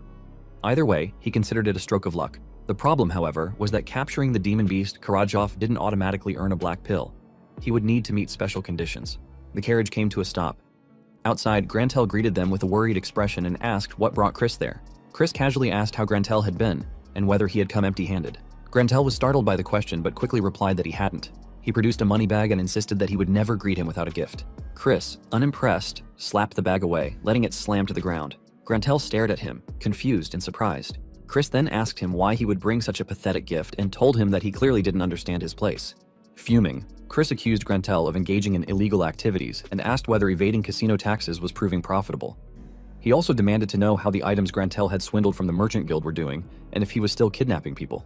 Surrounded and defeated, Grantel shouted in desperation, asking what Chris wanted from him. Chris told him that he would let it slide this time, but warned him to cease all activities that crossed the line. Grantel nodded in agreement. Chris then told Grantel there was something he needed, an ash pill. Grantel trembled, knowing that ash pills had recently surged in price on the black market.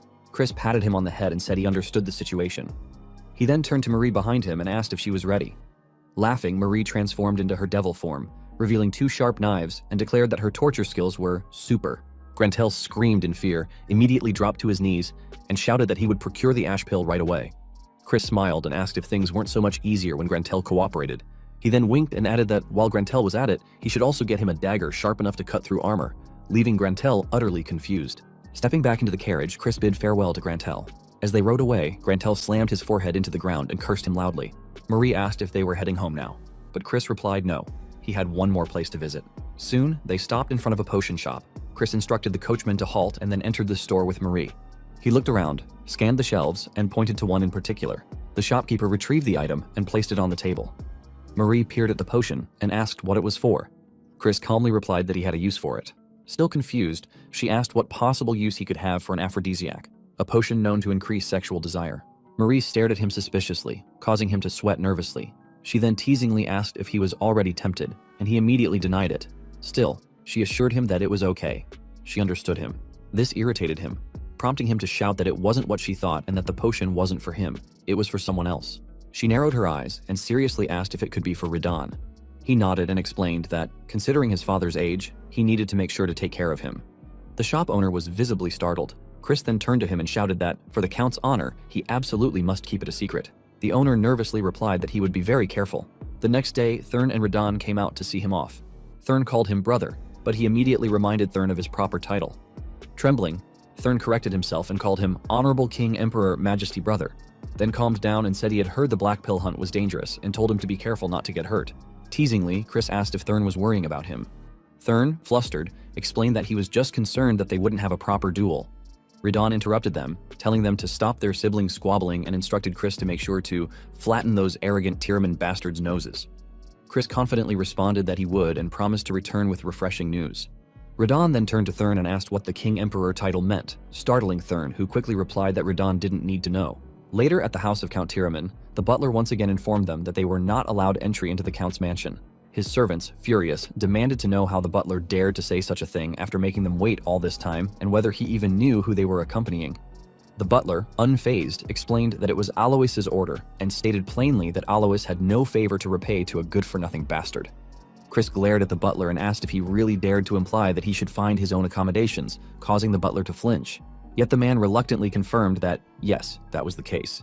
One of Chris's servants angrily asked for permission to behead the butler on the spot, but Chris held him back and calmly asked what about the payment for alternative accommodations. The butler stammered and replied that they could send the bill to Count Tiraman. Smirking, Chris agreed to find his own lodging.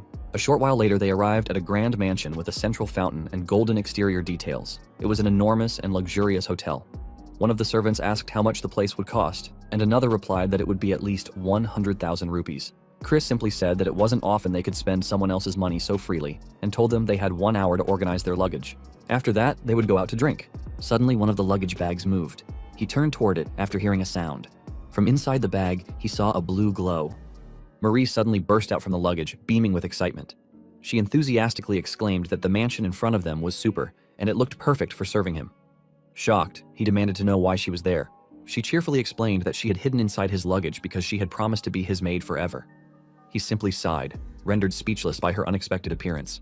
Marie laughed, telling him that the way he was acting, shy and flustered, was simply adorable, and that his expression clearly showed how much he missed her. He was about to deny it in disgust when suddenly someone rudely called out to him. It was Alois, the third son of Count Tiraman, who shouted at him, demanding an explanation for the outrageous bill. Chris figured that Alois would start using informal language right away. He asked in return if this wasn't the protagonist of the Black Pill hunt. Then, he reminded Alois that he had been the one to tell him to find his own place to stay. And so, he had. Was there a problem? He added that, as an honored guest, there was no way he could stay in a mere hotel, so he went ahead and purchased a passable mansion instead.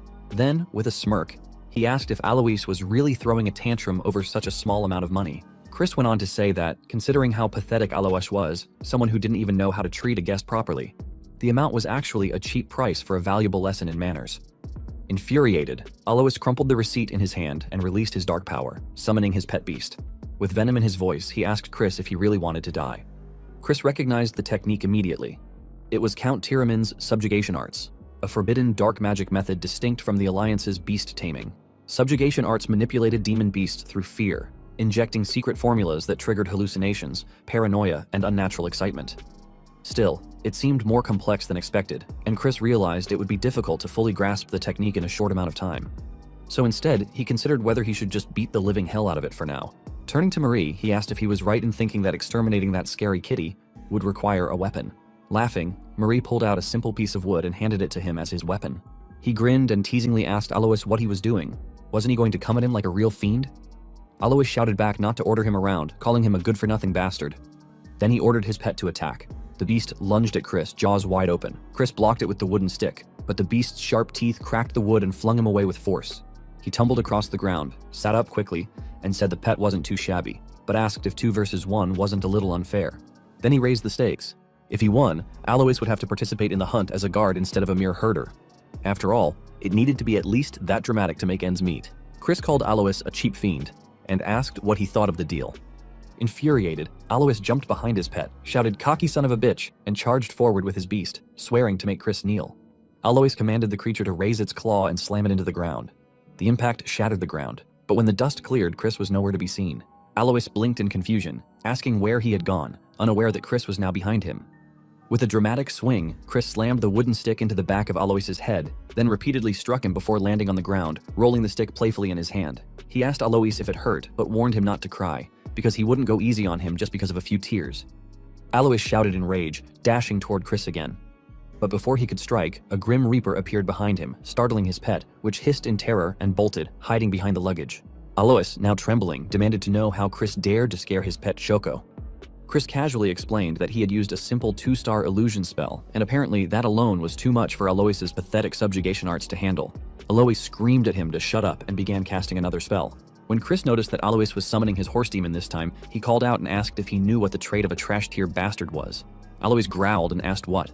Chris didn't answer with words. Instead, he hurled the wooden stick, striking Alois squarely in the forehead. Alois collapsed on the ground, unconscious. Chris looked down at him and commented that not waiting for a transformation or spell to finish casting. That was the real trait of trash-tier fools. Alois's summon fizzled out, half-finished and fading. Later, he was busy gambling when his servant asked him worriedly if he was sure he could do it, and he replied that there was plenty of time, so he should rest while he could. Yet, his servant informed him that he wasn't really resting right now. He angrily asked what was wrong with a good-for-nothing guy playing like a good-for-nothing guy should, and asked Marie if he was right. Marie laughingly agreed with him and assured the servants that everything was okay, as long as Chris didn't drink alcohol. She then gave him ginger ale juice. He was frustrated upon seeing it because he wanted alcohol and was sad that he couldn't have any, while Alois's butlers stood guard from the side, wondering why Alois wanted them to keep an eye on such a bastard. He then asked Alois's butlers if they wanted to join them at the table and told them he was sure their master wouldn't wake up until tomorrow since he had beaten him to a pulp. He then winked at them and assured them he would keep it a secret if they joined, which pissed the butlers off even more. They replied that there was no need for them to join him and that he should mind his own business. He teasingly agreed and told them to have fun watching him. Hours later, when the sun was about to set, he shouted lively to his servants to deal the cards and drink his share of the alcohol. His servant replied that he wouldn't go easy on him this time. More hours passed, and the dark sky appeared. Alois's butlers were disgusted watching him and his servant sleeping on the table in exhaustion and drunkenness, making them think that it was pointless to keep watch any longer and that they should just go make a short report. He then woke up when he heard the butlers leave the room. He immediately sat up and looked out the window to check if the servants were gone. He was annoyed because it had gotten late and he knew he should get moving. He then gave his coat to Marie and took his outer coat from his bag, telling her that he needed to go somewhere real quick so she shouldn't follow him. But Marie just stared at him and asked if she was right that there was an aphrodisiac in his bag, making him stop walking. She then told him that she knew it wasn't for the Count but for him to use, which shocked him. She added that she was sad to be unable to attend him in bed, but she would cheer for his nighttime activities. He shouted at her in anger that she sure loved running her mouth. A moment later, in the Katon Mountain, he was looking around and was amazed to see the secret land of Count Tiraman's house. He noticed that the energy of demon beasts was very dense there, just as its reputation suggested. He then walked quietly, knowing that he should be reaching the hunting ground soon. As he expected, he saw the hunting ground, but was surprised that there were only 2 guards. He then slowly turned himself invisible and was glad he had learned the invisibility spell from Marie. He remembered asking Marie to teach him, and she teasingly asked what he planned to do with invisibility magic, making him ask her back why she always interpreted things like that. He then easily walked past the guards without them noticing and entered the hunting ground. Minutes later, he saw a stage and rushed to it, wondering if it was the altar where they would hold the finale of the Black Pill Hunt, because it was as eerie as they said. He then remembered his past friend telling him that he must make a Karajoff offer its life to him to obtain a black pill. In other words, he must make it so terrified that it would rather die instead. His friend added that just as opposites are connected, intense fear and radiant joy are on the same spectrum.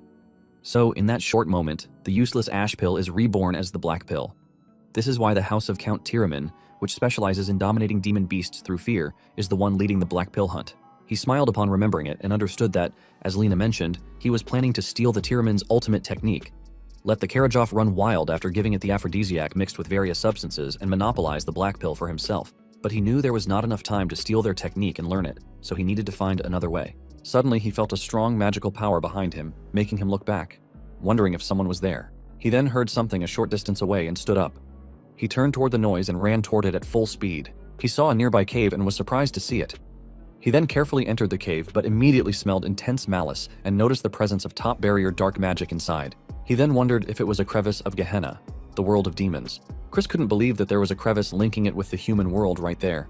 He then had an idea and wondered if he should lure the Karajov over there since he had the aphrodisiac to bait it. He tightly held the potion and felt excited for the hunt. He then walked out of the cave, not noticing a red bat in the middle of the cave watching him. The bat extended its wings and Simon turned back to his human form. He didn't expect the little bastard to be so interesting. Simon saw that not only did he pummel the Tiraman brat, but he even made his observers let their guard down by acting like a good-for-nothing and secretly entering forbidden areas, clearly scheming something. Simon was then excited because Chris made him want to play an even more terrible prank on him. Simon approached the crevice and put his hand inside it, which caused it to bleed. Simon's blood dripped into the magical barrier on the ground, which dissolved into smoke, and a voice called Simon Defiler and asked him what his wish was, while Simon smiled maliciously in excitement. The next morning, Alois proudly pierced the flagstick into the ground and raised it with his servants and Chris. But then Chris teasingly asked Alois if he thought he was acting cool for someone who got his ass whooped by him, making Alois shout at him to shut it and call him a poser. Alois then asked him why he brought a grenade when he couldn't even use it, and he replied that it was more effective than a club. He then asked if Alois wanted a taste of it, making Alois tremble in fear. Alois then called the herders and ordered them to lure the Karajov to the altar, to which they replied yes. Alois then ordered the fiends assigned to guard duty to follow him because they would be standing by at the altar, and they also replied yes. Chris then noticed the red bat hanging in the tree above them, but before he could react, Alois shouted at him to answer. He teasingly replied yes. They then arrived at the altar, and the guard told him to go hole up to the side because he would only get in the way of the hunt.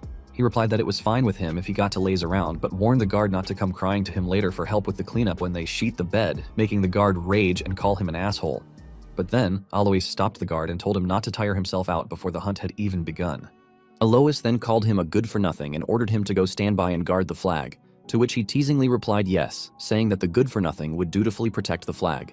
He then leaned against a tree while guarding the flag and decided to watch them try their hardest. He was confident they would just be playing into his trap, and had made sure to pack the dagger and the ash pill poor Grantel had given him. Suddenly they heard something huge approaching, and he knew it was coming. Karajov, a four-magic demon beast, was being dragged toward the altar. But then it lovingly stared at him, making him wonder why it looked so derpy. The guard then asked Alois if he was ready, and told him to begin the subjugation art. Alois walked forward in response and activated his subjugation art's magic circle. He then began his spell on the Karajov while the herders held it in place. But then the Karajov smelled the aphrodisiac potion on the ground and was instantly affected by it. It lost control, shocking and confusing Alois, but before he could react, the Karajov pushed him away. The guard immediately rushed to Alois to ask if he was alright as the Karajov rampaged. It released poison into the air, and the herders rushed into a defensive formation. Chris saw them protecting Alois with all their might while the Karajov tried to break through their defense, and he knew it wouldn't work because the Karajov was out of control due to the aphrodisiac. Alois knew that they had consumed some antidote ahead of time, but it would still be dangerous if it dragged on. The servants immediately covered their noses and mouths to avoid inhaling the poison and tried their best to stop the Karajov, but it was too strong and easily threw them aside. The Karajov then tilted its head and swung it down toward Alois, but luckily for him, someone managed to block it in time, and Alois was shocked to see that it was Chris. Struggling to hold back the Karajov using the grenade, Chris told Alois that the house of Count Tiraman was quite pathetic, forcing the busy flag bearer to step in. He then teasingly told Alois that he would be nice and bail him out if he promised to call him Big Brother. Alois called him a crazy asshole and asked why he would do that, but Chris just asked him back what he planned to do and reminded him they didn't have all the time in the world. Alois looked at his servants, who were struggling to breathe from the poison, and clenched his teeth while trembling. He then furiously called Chris a fucking bastard but asked for his help. Chris agreed but reminded Alois to keep his promise. He then forcefully pushed the Karajov's head away using the grenade and cast the subjugation art spell. Chains came out from his magic and wrapped around the Karajov's head and body. Alois was shocked to see him using subjugation arts, but Chris just called him a country bumpkin for being surprised and asked if he thought they were the only ones who could use it, knowing that as long as it wasn't a secret technique, something like intermediate subjugation art was no big deal. He then forcefully pulled the chain to the side and held it tightly. He jumped behind the Karajov while pulling the chain on its head upward, making it turn to the side. He then controlled it to run off in that direction, making Alois shout after him in panic, telling him to stop. They were heading toward the crevice. But Chris just smirked at Alois in response and kept going.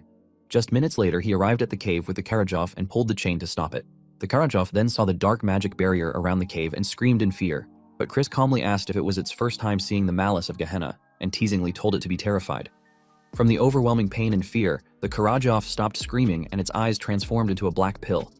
Chris immediately grabbed the dagger from behind his back and stabbed the Karajov's eye, then began slashing at its head to extract the eye. A moment later, Alois and the others arrived at the cave and worriedly asked Chris if he was okay. Alois then told him that it was an extremely dangerous cave and they needed to hurry out, yet Chris just told him not to be such a wimp and asked what they should do.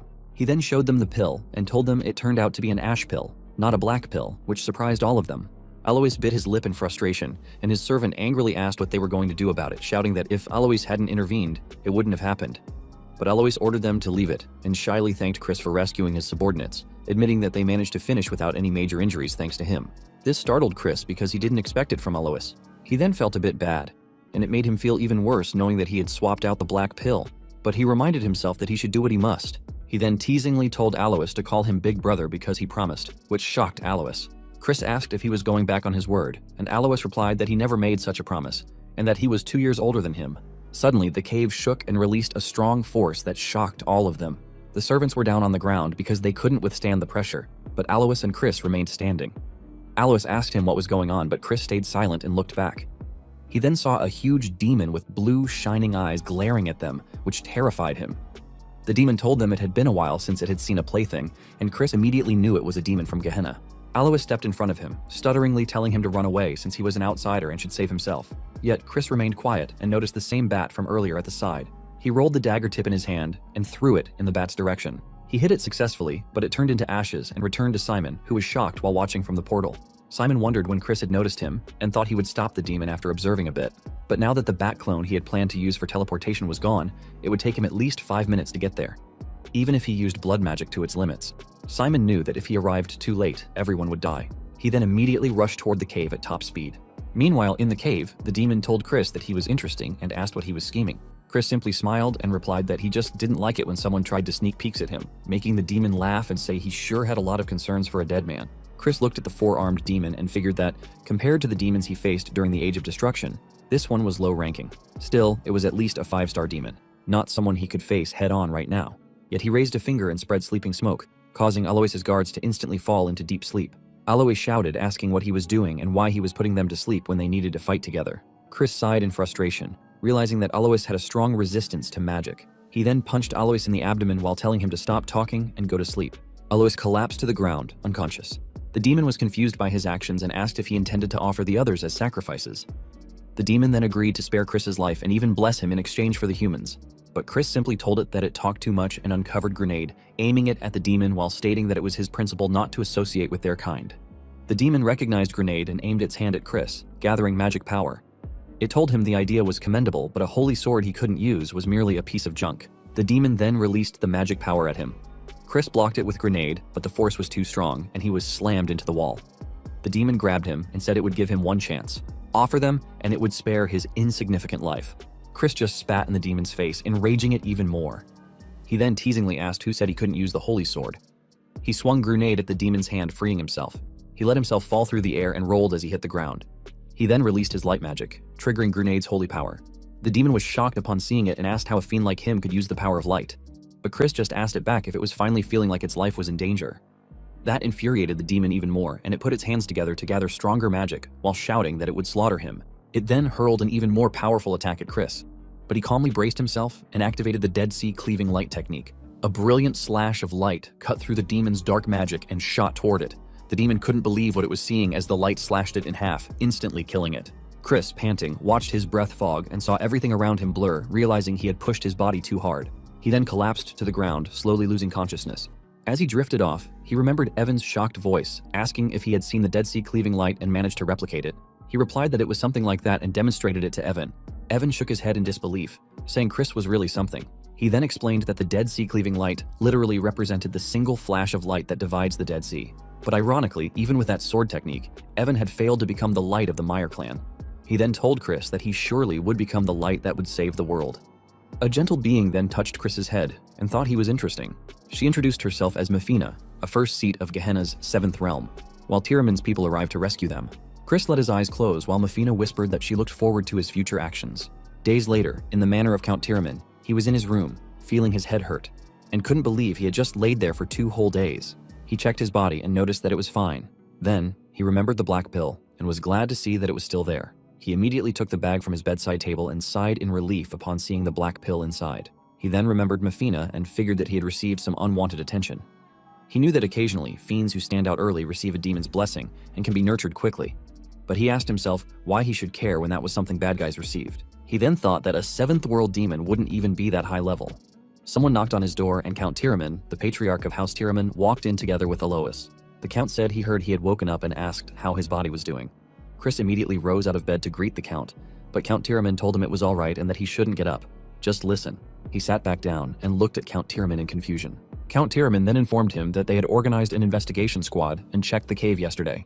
They found that someone had tampered with the magic circle that sealed the entrance to Gehenna. Fortunately, it seemed the demonkin had been reverse summoned in the meantime. But no matter how fleeting the moment was, it had still been more than enough time for everyone to lose their lives. He responded that he understood, all the while wondering if they truly believed it was a reverse summon. He thought that made sense. It would be difficult for them to even consider that he had extinguished it himself. Since he didn't need to come up with an excuse, it was a gain for him. Count Tyraman then said he would begin with an apology. He apologized for treating him poorly, relying only on rumors of him being a good-for-nothing, and respectfully thanked him as a benefactor of House Tyraman. This startled Chris. He told Count Tyraman that it wasn't like that, and as a member of a dark magic clan, he had simply done what he needed to. After all, they were family. But the truth was, he had decided to muddy the waters even though it hurt his conscience. Because if he couldn't obtain the black pill, he would simply sneak it out.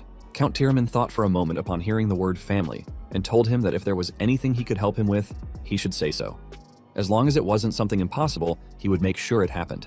Chris responded that if that was the case, he hoped House Tyraman would shake off the old grudges against House Khazar, which surprised Count Tyraman.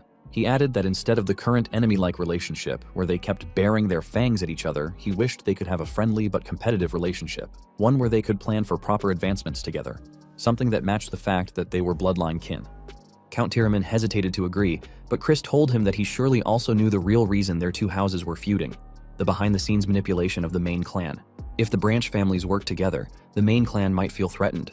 This meant it was a scheme to keep them as mere dogs guarding the house.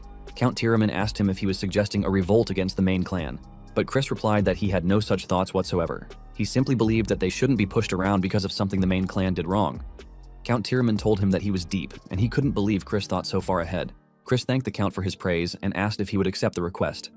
Count Tyraman sighed and replied that, for the first time in a while, he should contact that punk Ridan, making Chris smile, knowing that if they could just unite their forces like this, they could establish a much firmer front during the Age of Destruction. Count Tyraman then hit Alois while asking him what he was just watching for, and reminded him that he said he also had something to say. Alois cleared his throat and shyly handed the ash pill to him. Alois then explained that when he came into the cave, the ash pill was on the floor, and since Chris showed no signs of waking up, he made sure to take care of it.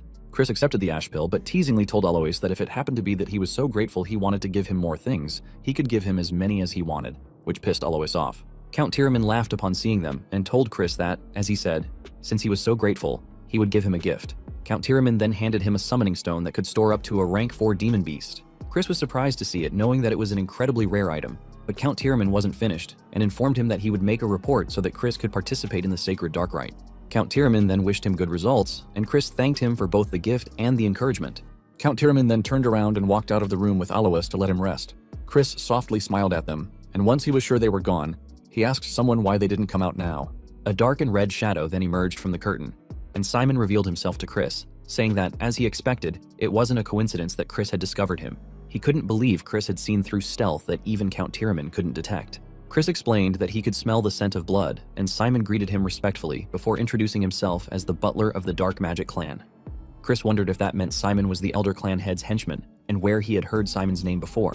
Then he tightly gripped his hand, realizing that Simon was the master of the Blood Shadow Mages leader. The Blood Shadow Mages did not differentiate between the Magic Empire and the Dominion of Light. They were a psychotic organization that reveled in indiscriminate slaughter and terrorism. Their leader was a fiend who had reached the height of 8-star power and, during the endgame of the Age of Destruction, reached 9-star and became the 10th Demon King. Chris couldn't even count how many times they had nearly died because of that leader. And now Simon stood before him, the blood and flesh of the Demon King of Carnage. Simon then told him he never imagined the young master of House Khazar would be that amazing, not only because he had managed to eliminate a demonkin, which startled Chris. Chris wondered how Simon knew, as he was certain he had taken care of the clone. Could it be that Simon had seen the Dead Sea cleaving light? He then told Simon that he had no idea what he was talking about. Simon understood he was playing dumb. Simon then explained that after going to the cave, even the demonkin's corpse had been completely annihilated, leaving no trace. He knew it wasn't a reverse summoning, and for it to be a complete vaporization inside the cave, he was impressed by Chris's skill, which surprised Chris. Simon then asked if he could explain how he did it, and informed him that what he said would be reported to the Elder Clan head. He could think of it as an evaluation. But Chris replied that he didn't understand why he needed to reveal his trump card. Simon was confused upon hearing this and repeated that it would be reported to the Elder. Yet Chris told Simon that if he were the Elder Clan head, he wouldn't want a little nerd who answered every question. He'd want a predator who kept their claws hidden until the very end. This startled Simon. Simon then smilingly told him that he was truly an interesting person, but Chris just asked him if he wasn't going to apologize. Simon asked back what he should apologize for. Chris replied that normally, it was difficult to differentiate between a reverse summoning and complete annihilation using just traces. That's why Count Tyraman misunderstood it to be a reverse summoning. However, Chris believed it was annihilation, and for him, the reasoning was simple once he thought about it. He then pointed at Simon and told him it was because he was the summoner himself. He also told Simon that this was a demonkin summoning case where a member of the clan almost died, and asked what would happen if news that Simon was the one who caused the mayhem were overheard by the Elder Clan head. Simon defeatedly agreed and said he would take responsibility. But Chris responded that they should keep it a secret, which confused Simon. Chris simply reminded him to remember that he owed him a big favor, which startled him. Simon then asked if this was a deal, and Chris replied that it would be great if that was how he chose to understand it. Simon laughingly replied that he understood, then activated his stealth while telling Chris that he wouldn't forget the mercy shown to him. He added that it was great meeting him today and hoped to see him soon, and that he would be counting down the days until Chris arrived at the main clan. Then Simon disappeared. Chris knew that Simon was someone who would have an important role to play during the Age of Destruction, so he absolutely needed to form a connection with him in order to change the future. The next day, his luggage floated in the air while he was busy fixing his tie. Marie, who was controlling the luggage, informed him that she had finished the preparations to return home, and he praised her for it. Someone then knocked. It was Alois, asking him if he was leaving now, but he simply told Alois to use his title, which surprised him. He then reminded Alois that he let it slide yesterday in front of the Count, but a promise was a promise, and from now on, he should always call him Big Brother, which pissed Alois off. Alois shouted that he was 2 years older than him. He then asked Alois if he had something he wanted to say. Alois replied that he came to warn him. Alois told him that since he had said they were all family, after hearing it, he felt it wasn't right to do this to family. Alois then warned him to be careful. He was sure Chris was already aware, but the one most opposed to his participation in the Sacred Dark Rite was Loin. Alois asked if he was right in thinking that Chris knew even among 2 stars, the gap between the main family and the branch families wasn't the same. He explained that the greatest elixirs, the ultimate techniques of the main family, the blessing of dark magic, and the starting line for direct descendants, all of it was much further ahead than where they, the branch families, began. That meant Chris was going to be easy pickings. But Chris just smiled and responded with a warning of his own. He told Alois not to participate in the upcoming Sacred Dark Rite and explained that he was saying it for his own good, which shocked Alois. Alois then furiously shouted that even though Chris was saying it out of concern, he wasn't going to let him monopolize the pure dark energy. But Chris confidently told him to keep in mind that no matter who his opponent was, they would come to regret facing him in the Sacred Dark Rite. Alois, angry, called him an insolent brat, but Chris ignored him and told Marie that they should get going. He then teasingly patted Alois on the back, telling him to think long and hard about his warning so he wouldn't regret it later. Days later, they arrived at the house of Count Khazar, and Thurn was surprised to hear that he had left for the training cave immediately upon returning. The butler confirmed it and reported to Thurn that Chris had said he wished to train alone until the Sacred Dark Rite. Thurn immediately stepped out and saw him walking through the hallway. Thurn then called out, "Honorable King Emperor Majesty Brother," which caught his attention and made him look back. He saw Thurn rushing toward him and reminding him of his promise to duel once he returned. Chris was amazed to notice how much Thurn had grown in such a short time and wondered if Thurn had already reached mid-2 star, a quick progression. He asked Thurn if he wanted to duel now, but told him that he was busy and needed to train. Thurn disagreed, and Chris remembered that Thurn was also participating in the upcoming Sacred Dark Rite. He then told Thurn to wait for now. They could duel once he was done training, and he encouraged Thurn to train as well. Thurn made him promise not to push it back further and warned him to watch out, as it wouldn't be anything like before. Chris agreed and watched Thurn walk back to continue his training, thinking that Thurn was a stubborn brat. Then, he smiled, remembering someone else, realizing Thurn reminded him of her. A moment later, in the secret training grounds resting place, he stared at the black pill, knowing he had half a month left until the rite. He bit into the black pill, holding himself back from vomiting despite how bitter it was. After consuming the entire black pill, he lay down on the bed and closed his eyes to focus. He sensed that it was more turbulent than he expected, but then he saw a small light. Confused, he wondered if the light force he sensed was within the black pill, and whether the elation the Karajov experienced upon death had become part of the pill. That made him realize why black pills were difficult for fiends to absorb. but he decided it was irrelevant to him. He gathered the black pill's power throughout his entire body. When he was done, only the light force remained. He knew that fiends would normally expel that energy with their teacher's help, but he didn't want to waste such a valuable force. He decided to take it into his light core instead. He then began the process, and the light energy traveled through his veins and strengthened his light core, which was next to his dark core. He opened his eyes as he felt the powerful light energy settle within him and eventually calm down once it was fully absorbed. Meanwhile, in a distant castle, a butler approached a lady to report on the investigation she had requested. He handed her a scroll while reporting that during the Black Pill hunt, there had been an incident involving a demonkin's summoning, but that the boy had survived it. The butler apologized to the lady, explaining that the investigation had taken longer because he had to look into the incident as well. The lady accepted his apology and praised him for his good work. The butler then bowed respectfully and said he would take his leave if there were no further questions. She remained silent and opened the report, where Chris's picture was inside. The butler quietly exited and said his goodbye to Idaline. Half a month later, Thurn knocked on the resting room door to tell him that today was the promised day. He told Thurn to come in, which Thurn did, and saw him changing clothes. Thurn was then shocked when he looked back and saw his overflowing dark energy. Chris told Thurn that he had come first thing in the morning and he must really be looking forward to getting pummeled. Thurn couldn't believe what he was seeing, knowing that Chris's dominating presence was leagues beyond what it had been half a month ago. But Thurn managed to stutteringly shout at him not to make him laugh. Chris then teasingly told Thurn that if he was that desperate for a taste of his knuckle sandwich, he would grant his wish. But if Chris won, Thurn should give up on participating in the upcoming sacred dark rite. That shocked Thurn even more, and he asked him what he was saying. Chris replied that, as he knew, the rite was a competition, and weaklings should stay out of it. Thurn was pissed upon hearing that. He took out his sword and aimed it at Chris, shouting for him to shut up and raise his own sword. Chris took the sword from the counter while telling Thurn that he was blind to the fact he was just showing him some brotherly concern. He then shifted his sword to his other hand and teasingly told Thurn that he guessed he needed to pound it into him until he understood. Thurn then jumped toward him with his sword raised, but just minutes later, Thurn was in a cast, severely injured, lying on a bed and unable to look at him out of embarrassment. Radon sighed and told him that he had gone overboard this time, because the healer said Thurn would need bed rest for half a month. Chris just looked away, guilty. Radon then guessed that Thurn would have no choice but to wait for the next rite, making Thurn shout in disagreement. Before Radon could say more, Chris asked if he could have a moment alone with Thurn. Radon agreed, but before leaving Thurn's room, he told them that he would let them talk it out, as brothers. Radon then left them alone. Chris asked Thurn what he was pouting for and told him not to be a whiny baby like those Alliance dummies. He reminded Thurn that he was the one who had asked for the fight. Thurn was hurt upon hearing that and asked if he truly disliked seeing him grow. Thurn then reminded him that he had mocked him, looked down on his achievements, and now had deliberately injured him so he couldn't participate in the sacred dark rite. Chris sighed, knowing Thurn was going to cry at this rate, and told him that he thought they weren't on the same page. He explained that he did it in hopes of seeing him become stronger, and stronger for his own sake, which surprised Thurn. He also explained to Thurn that if he competed against him in the rite, he would forever lose his chance to obtain pure dark energy. He had to be rough with him because of how stubborn he could be. But most importantly, pure dark energy didn't suit him. Thurn asked what he meant by that, and Chris told him that he was best suited for dark gray energy. Just like how the power of light divides into various types, there are also a variety of dark energies. Pure dark energy is the highest attribute of all dark energies, and just below it is gray dark energy, a type especially suited for curse magic.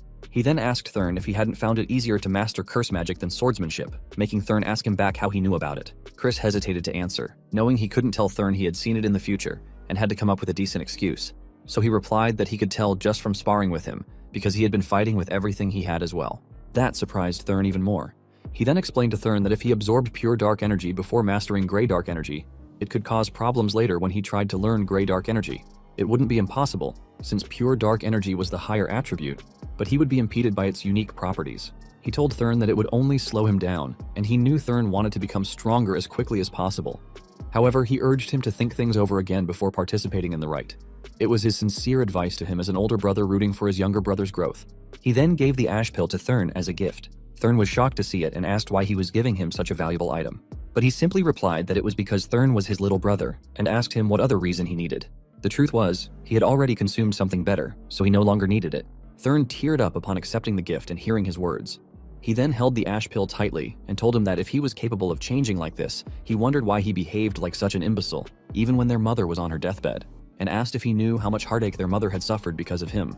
He was speechless upon hearing it, and sat down next to Thurn, replying quietly that he hadn't understood back then. Days later, he arrived at the main clan castle. He stepped out of the carriage with his whole body aching, realizing he needed a good stretch, and asked how far they had traveled. He then asked if it would have killed them to open the warp gate, muttering that he couldn't believe they were being that petty. He warned them to just wait. Once he became clan head, everything would change. Suddenly, Marie lovingly called out to him and appeared at his side. She then told him her heart was fluttering, thinking it was a date between just the two of them, yet he just reminded her that she didn't have a heart.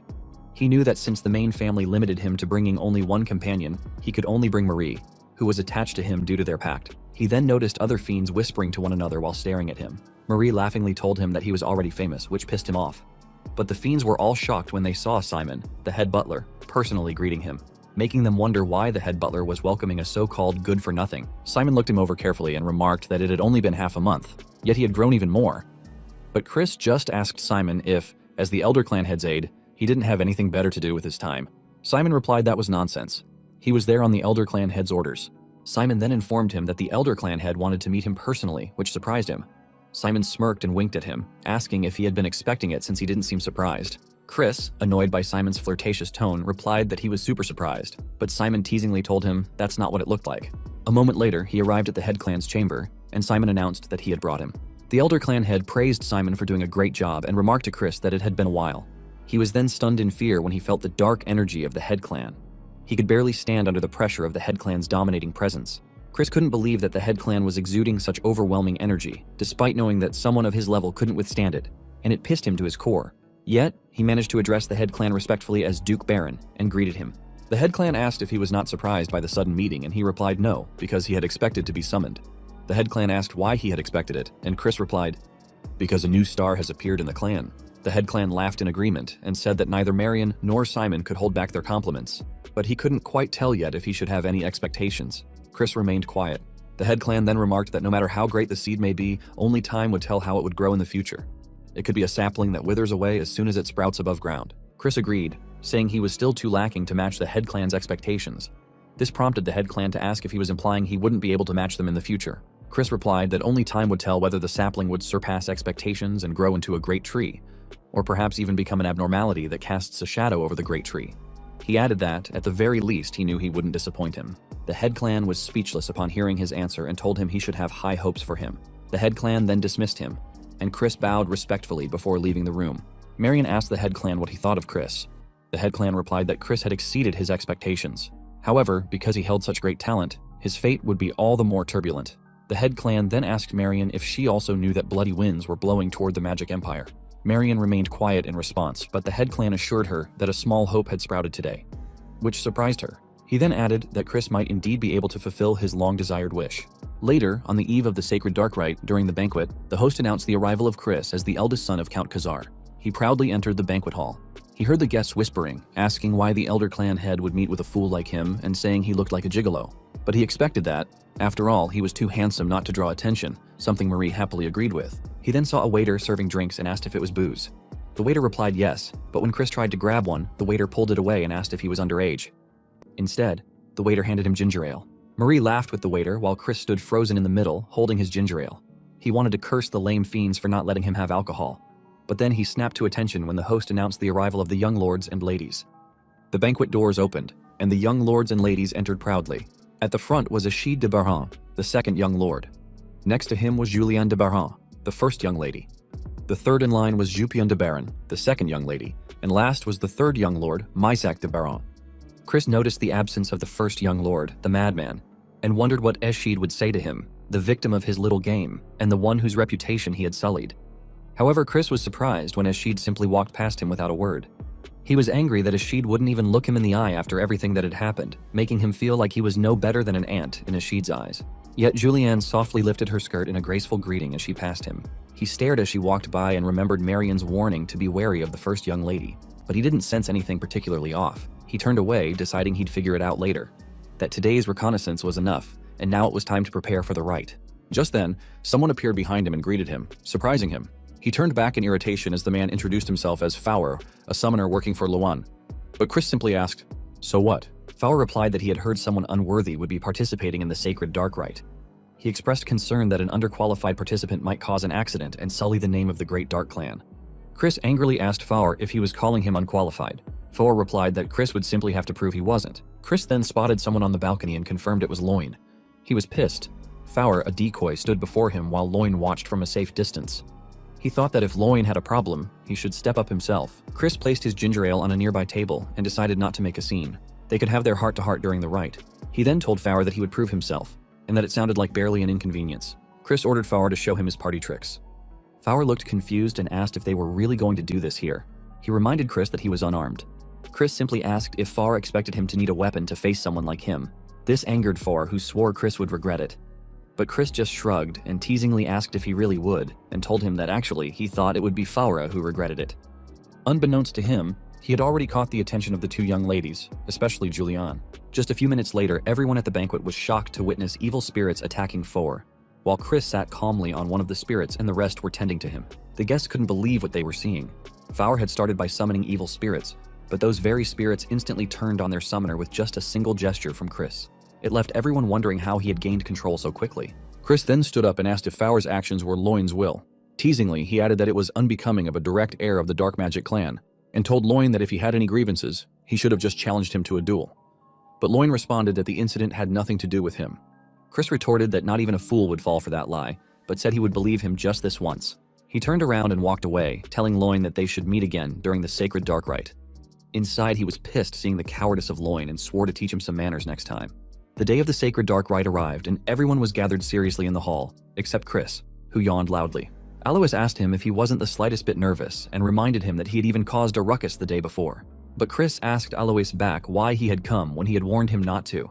That made Alois panic, asking how Chris could try to push back the sacred dark rite, calling him a crazy punk. Suddenly, someone walked down the stage. It was Loin. Chris trembled in anger upon seeing him and wanted to shout something, but then someone addressed them all.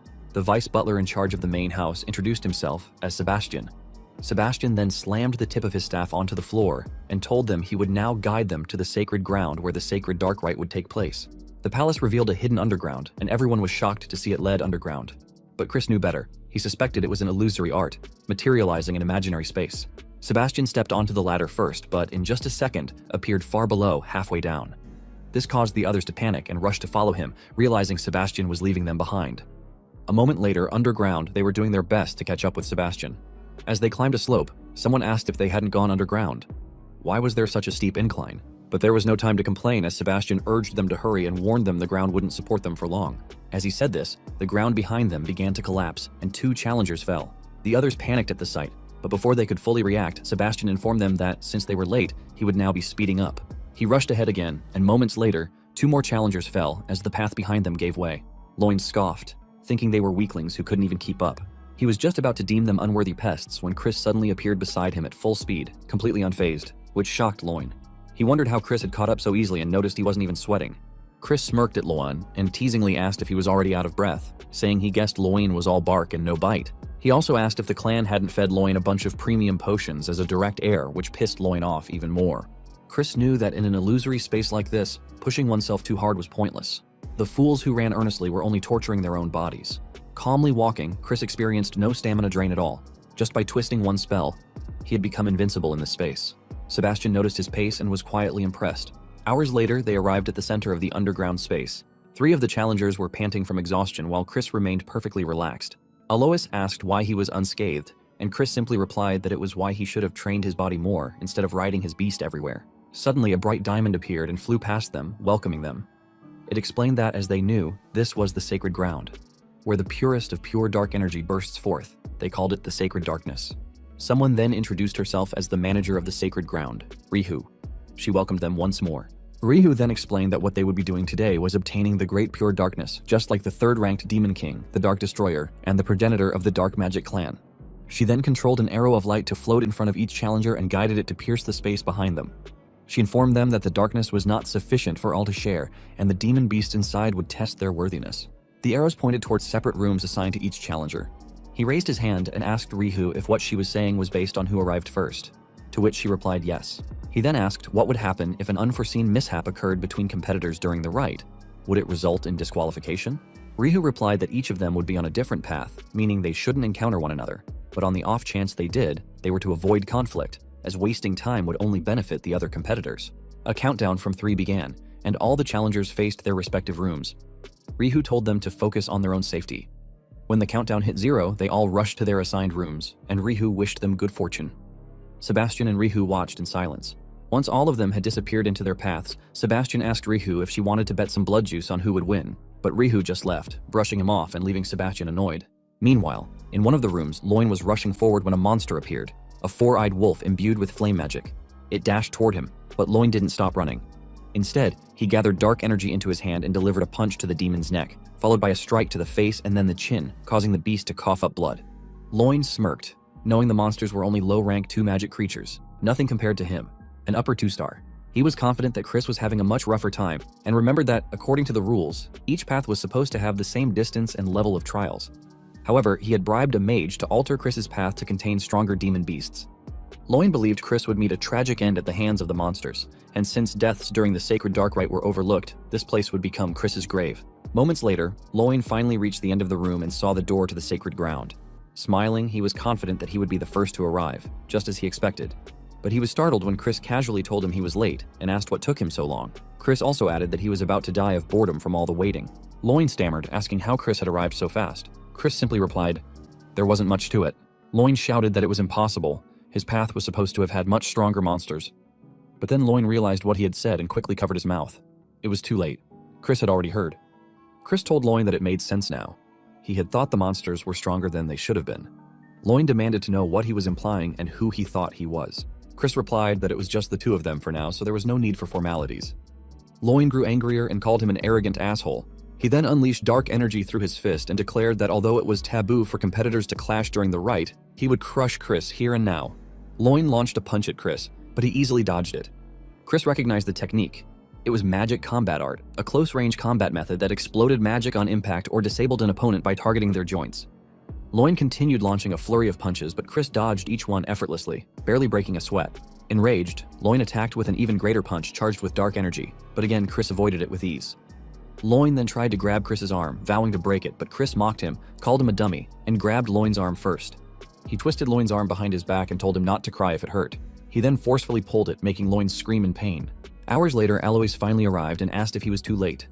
But then he gasped in shock when he saw Loin and the other challengers collapsed on the ground around Chris. Alois asked if he had done it, but Chris just called him a slowpoke, and asked if he planned to faint on his own or if Chris should beat him until he passed out.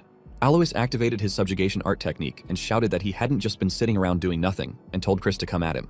But just one punch later, Alois collapsed to the ground. Chris thought it felt like deja vu and figured they would all be taken away if he left them there. He knew that 5 years from now, the first great war against the Alliance would break out.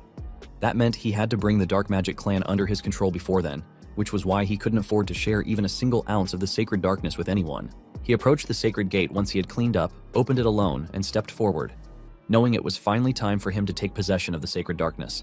Sacred darkness was the power that granted a fiend the possibility of becoming a true transcendent. The Elder Clan head, known to have absorbed 80% of the sacred darkness, remained one of the strongest beings alive, even among the demon monarchs. The Dark Destroyer had absorbed more than 90% of the pure dark energy to become a demon king. Chris understood what that meant. If he could make 100% of the pure dark energy his, he could surpass even the demon emperor. He stood before the sacred darkness and slowly reached toward it. His hand pierced into the dark mass, and he began to absorb its power. 2 days later, in the waiting room, the guests were in disbelief upon hearing that everyone other than Chris had been eliminated. It was considered a disaster, especially since Loin was in critical condition.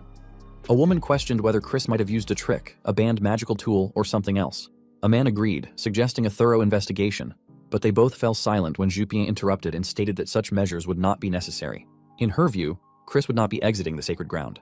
Jupien believed the fact that Chris hadn't emerged after 2 days could only mean one of 2 things. Either he was still attempting to absorb the sacred darkness due to its overwhelming volume, or he had already been crushed by it and died. She added that even the Elder Clan head had encountered a limit to how much sacred darkness he could absorb. There was no doubt in her mind that Chris was dead, and not even a corpse would remain. She left the room, vowing that if Chris somehow returned alive, she would kill him herself. As she walked, she recalled how, after her father's death during battle with the Alliance, both she and Loin had been adopted by their uncle, Viscount Langham. Her footing within the clan had always been unstable. And now, with Loin having failed to claim the sacred darkness as well, no one would support him as a successor. She silently vowed to make Chris pay for the humiliation. Elsewhere, a young maid asked if the so-called good-for-nothing still hadn't emerged. An older maid replied that Chris must already be dead and said it was punishment for someone too greedy to understand his place. The 2 maids pointed at Marie, who stood waiting calmly, and teased that she would soon meet her master's ghost.